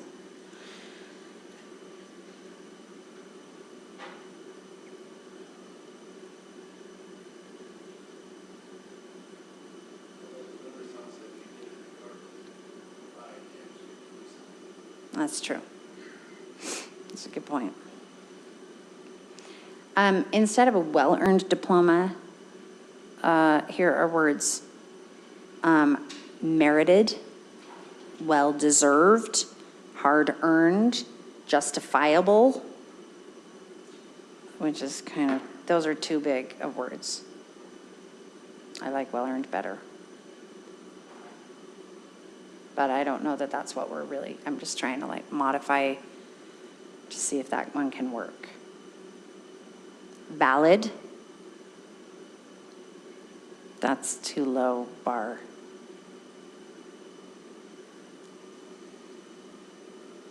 I feel like we have a lot of really great options here. There are several directions here that I think are very positive and possibilities. We don't have to do this now, but I will say we are waiting on, the strategic plan has our mission and vision left out, as well as our board handbook is waiting for that to be put in. And I think the sooner we do it, the better. If we get a new sign outside, we certainly want it on the sign, right? The one that got hit by a car. So, how would you like to proceed?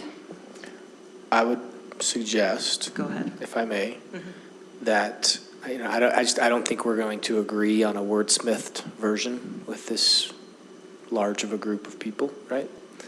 But I would propose that, based on the various iterations that maybe you've written down, or you can ask us to submit one or two, and then we collectively do some kind of ranked choice voting on them to narrow it down and eventually land on one. That leads me to a question. Not opposed to that idea, Clark. I don't think we're going to come to this magic aha moment here tonight on this. And so I think we can work through some, if we write them out, can kind of study them. I see our wheels turning. It's not that I've got to take these home and read them. What do I like about this one? What do I not like? You know, maybe a tweak here or a tweak there. But my question is more centered around, is this something we're choosing and then we're just going to tell our employees and tell our students, or are we going to seek any feedback prior to making that decision? So for example, what if we get it narrowed down to like 3 vision statements?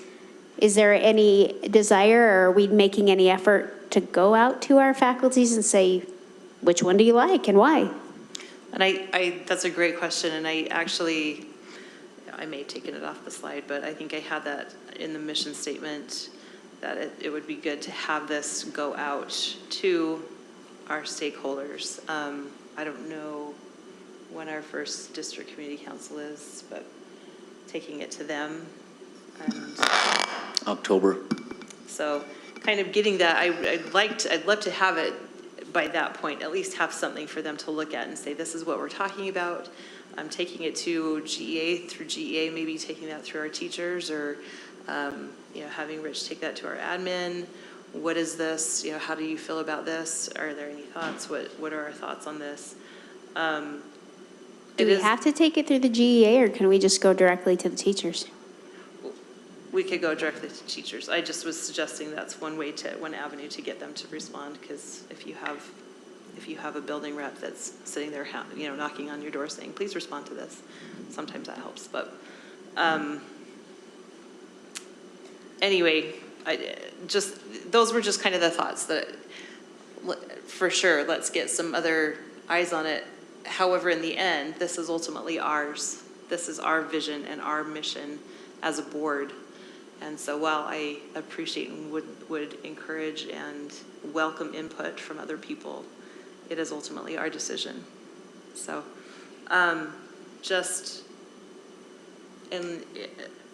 we don't need to rehash this, because this was a lot of what we focused on mostly at the retreat. But just to remind, we talked about, this kind of goes back to that, what our mission statement should include is the what, the how, the why, and what makes us different. And we've talked about that a little bit too.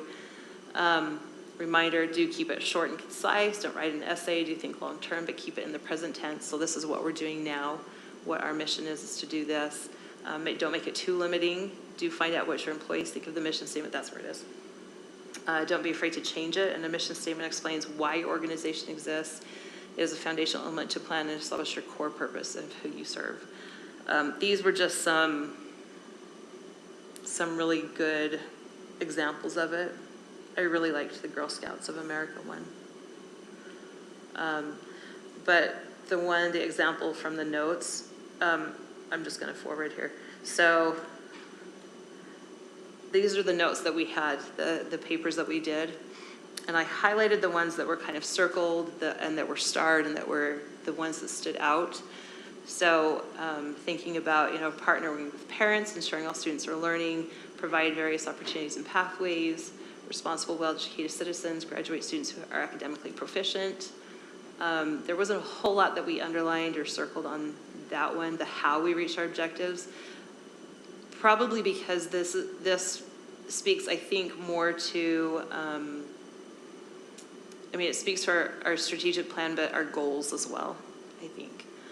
But what are the primary functions? Well, we're here to educate students and develop responsible citizens, right? So if we go back to that example, Granite School District empowers students to achieve their highest potential by fostering a safe, inclusive, and innovative learning environment where educators, parents, and the community collaborate to inspire lifelong curiosity, critical thinking, and responsible citizenship. Kind of included the things that we highlighted. So I don't know what your thoughts are about that. That was just one that I threw out. yay, nay on that? Do you guys like that? Is that a place to jump off from? We don't necessarily need to wordsmith it now. You guys can take that and roll it around in your brains and send some comments to us. What are your thoughts? Go ahead, Dr. Nye. I would just say what I appreciate about this is it's tethered to the vision. So if the vision is brief and it's just the 1-2 ideas of what we do or what our ideal is, this, as you've pointed out, board president, gets into the how. How are we going to graduate students? And I know we're wordsmithing that, but to be prepared for life and things like that. And that's where words like potential, opportunity, things like that really resonate. So to me, the vision and mission, they're joined at the hip, and the one complements the other. So I think we're on the right track with what you've captured there. Clark? I was just going to say, with that direction, I think we should mull and then provide suggestions and feedback back to you. Agreed. Okay. So then this is my request to you. Will you guys all, I will send this out just as an email so that you can respond to it. Can you email me I know some of you guys had some really great ones. I wrote down, I think most of them, but let's make sure 1 or 2 of your top ones that you want to email that we want for consideration.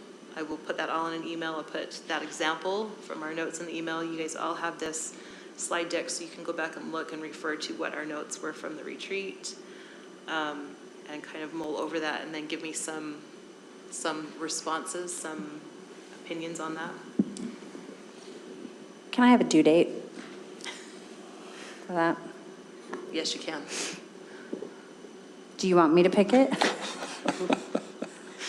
What kind of teacher are you? Sorry. My due date has passed. Yeah, the the due assignment date is is closed. I have to reopen it for you. Okay, yeah, I'll look at that. And I want to be respectful that you guys have things coming up, but I also, I don't want to leave this forever. So I would love to have it before next board meeting. And what you're asking for is our top choices of things that we like from the vision statement, as well as feedback about this mission statement. Yeah, if you want to wordsmith, this is like no, I don't like any of that. If you do like it, Does it violate the open meeting law to make it a Google document where we could see each other's comments? Yep, it sure does. Okay. I'll answer that. That's too bad. And that was my gentle reminder, even in these emails, not to CC whole group, but just Yeah. board leadership specifically, who can compile it and then bring it back to an open meeting. yeah. Okay. You notice that when I send you an email, I usually put Chris as the recipient, and then I blind carbon copy you all. That's the reason for that, so that when you do reply, even if you hit reply all, it will only go to me and Chris, and it will keep it there, so that we are not in violation of that. I just Although, thought you Julie, really you've liked taken Chris. good notes, so can I ask you, as a personal favor, will you email me all the things you've written down, just me, so I can mull them over? Or do you want to email The that to notes me? from this meeting. Yeah, because you were writing them, so I thought, well, I was. I'll just ask you Or to send them to Nicole, and then Nicole can send them out. Or maybe you can proper send way. them out. I think I wrote everybody's down that they Okay. suggested, so I'll. And I think I wrote most of them. Yeah, if but we I can know I get that lost out to the some. board, just blind copy everybody, because I think that's a great starting point instead of trying to reinvent the wheel. It's just easier. And I guess that's why I ask, send me if you have some suggestions. I know Clark wrote down several, but, whatever you think were our top ones from you, from Julie, from Kim, Connie, anything that, happened. We like the ones from Dawn, and from Ben. So we'll just pull that all out. So is that fair? Yep. Okay, awesome. All right. And we will then defer the rest of this conversation for another time. So with that, we are. Hey. Yes? I wonder if it's possible for us to determine a goal of like when we're going to have this done, so that we all don't, because like you said, it was really due yesterday. but we keep like, because these conversations can go on and on and on. And I think if we had a deadline goal for all of us, we would start like getting on it a little more. I was just looking it up myself. Nicole said by our next board meeting, which is, No, I'm talking about have it done. oh, Like finished. as in- feedback from everybody. We're going to publish this thing. We're going to decide what it is.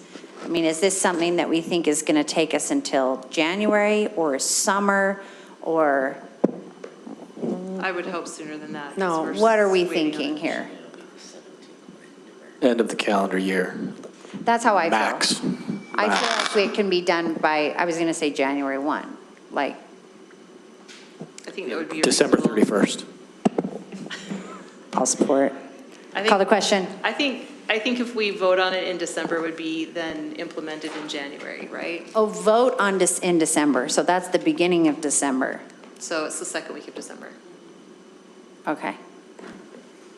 That means we're all going to have to commit to putting some work into this, right? Are we all going to commit to this? So Ben is saying that he thinks the district community council meeting is the 17th of October.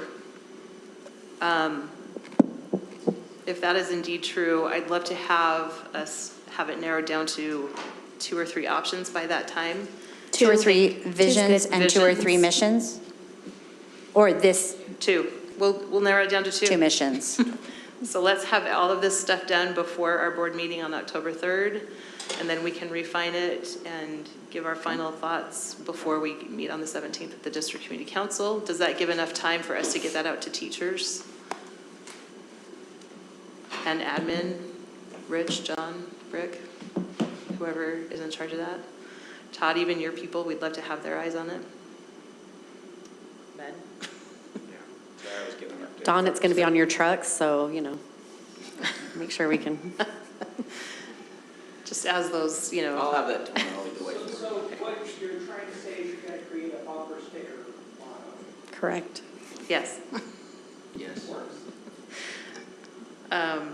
That way we can refine it. If we want to, we could vote on it in November if we have it by then, but I think getting enough comments on it would take us through November, and then we can vote on it in December at the latest. Is there room on our next study session to talk about this for half an hour? The next study session in October is the week after. I think it's the 24th. It is the 24th. So So by that time, after we the could have DCC feedback. Yes. And then that's what I'm thinking. Okay. I'll verify those dates on the DCC, though. We've not published those. The elections won't have, or that notification wasn't going to go out until after School Community Council started having their meetings this month, so. And just a friendly reminder, remember November and December are always hard because those are our PAC votes. Those are the school consolidation votes. So I always just say, hey, give some extra thought to things that we're putting on November and December. I'm not saying don't do it, but those meetings are hard. I'll just say that. Okay. That's a good reminder. All right, Are we done? we're done. Move to adjourn? Second. All right, we have a motion and a second. All in favor of adjourning? Aye. Say aye. Is there any opposed?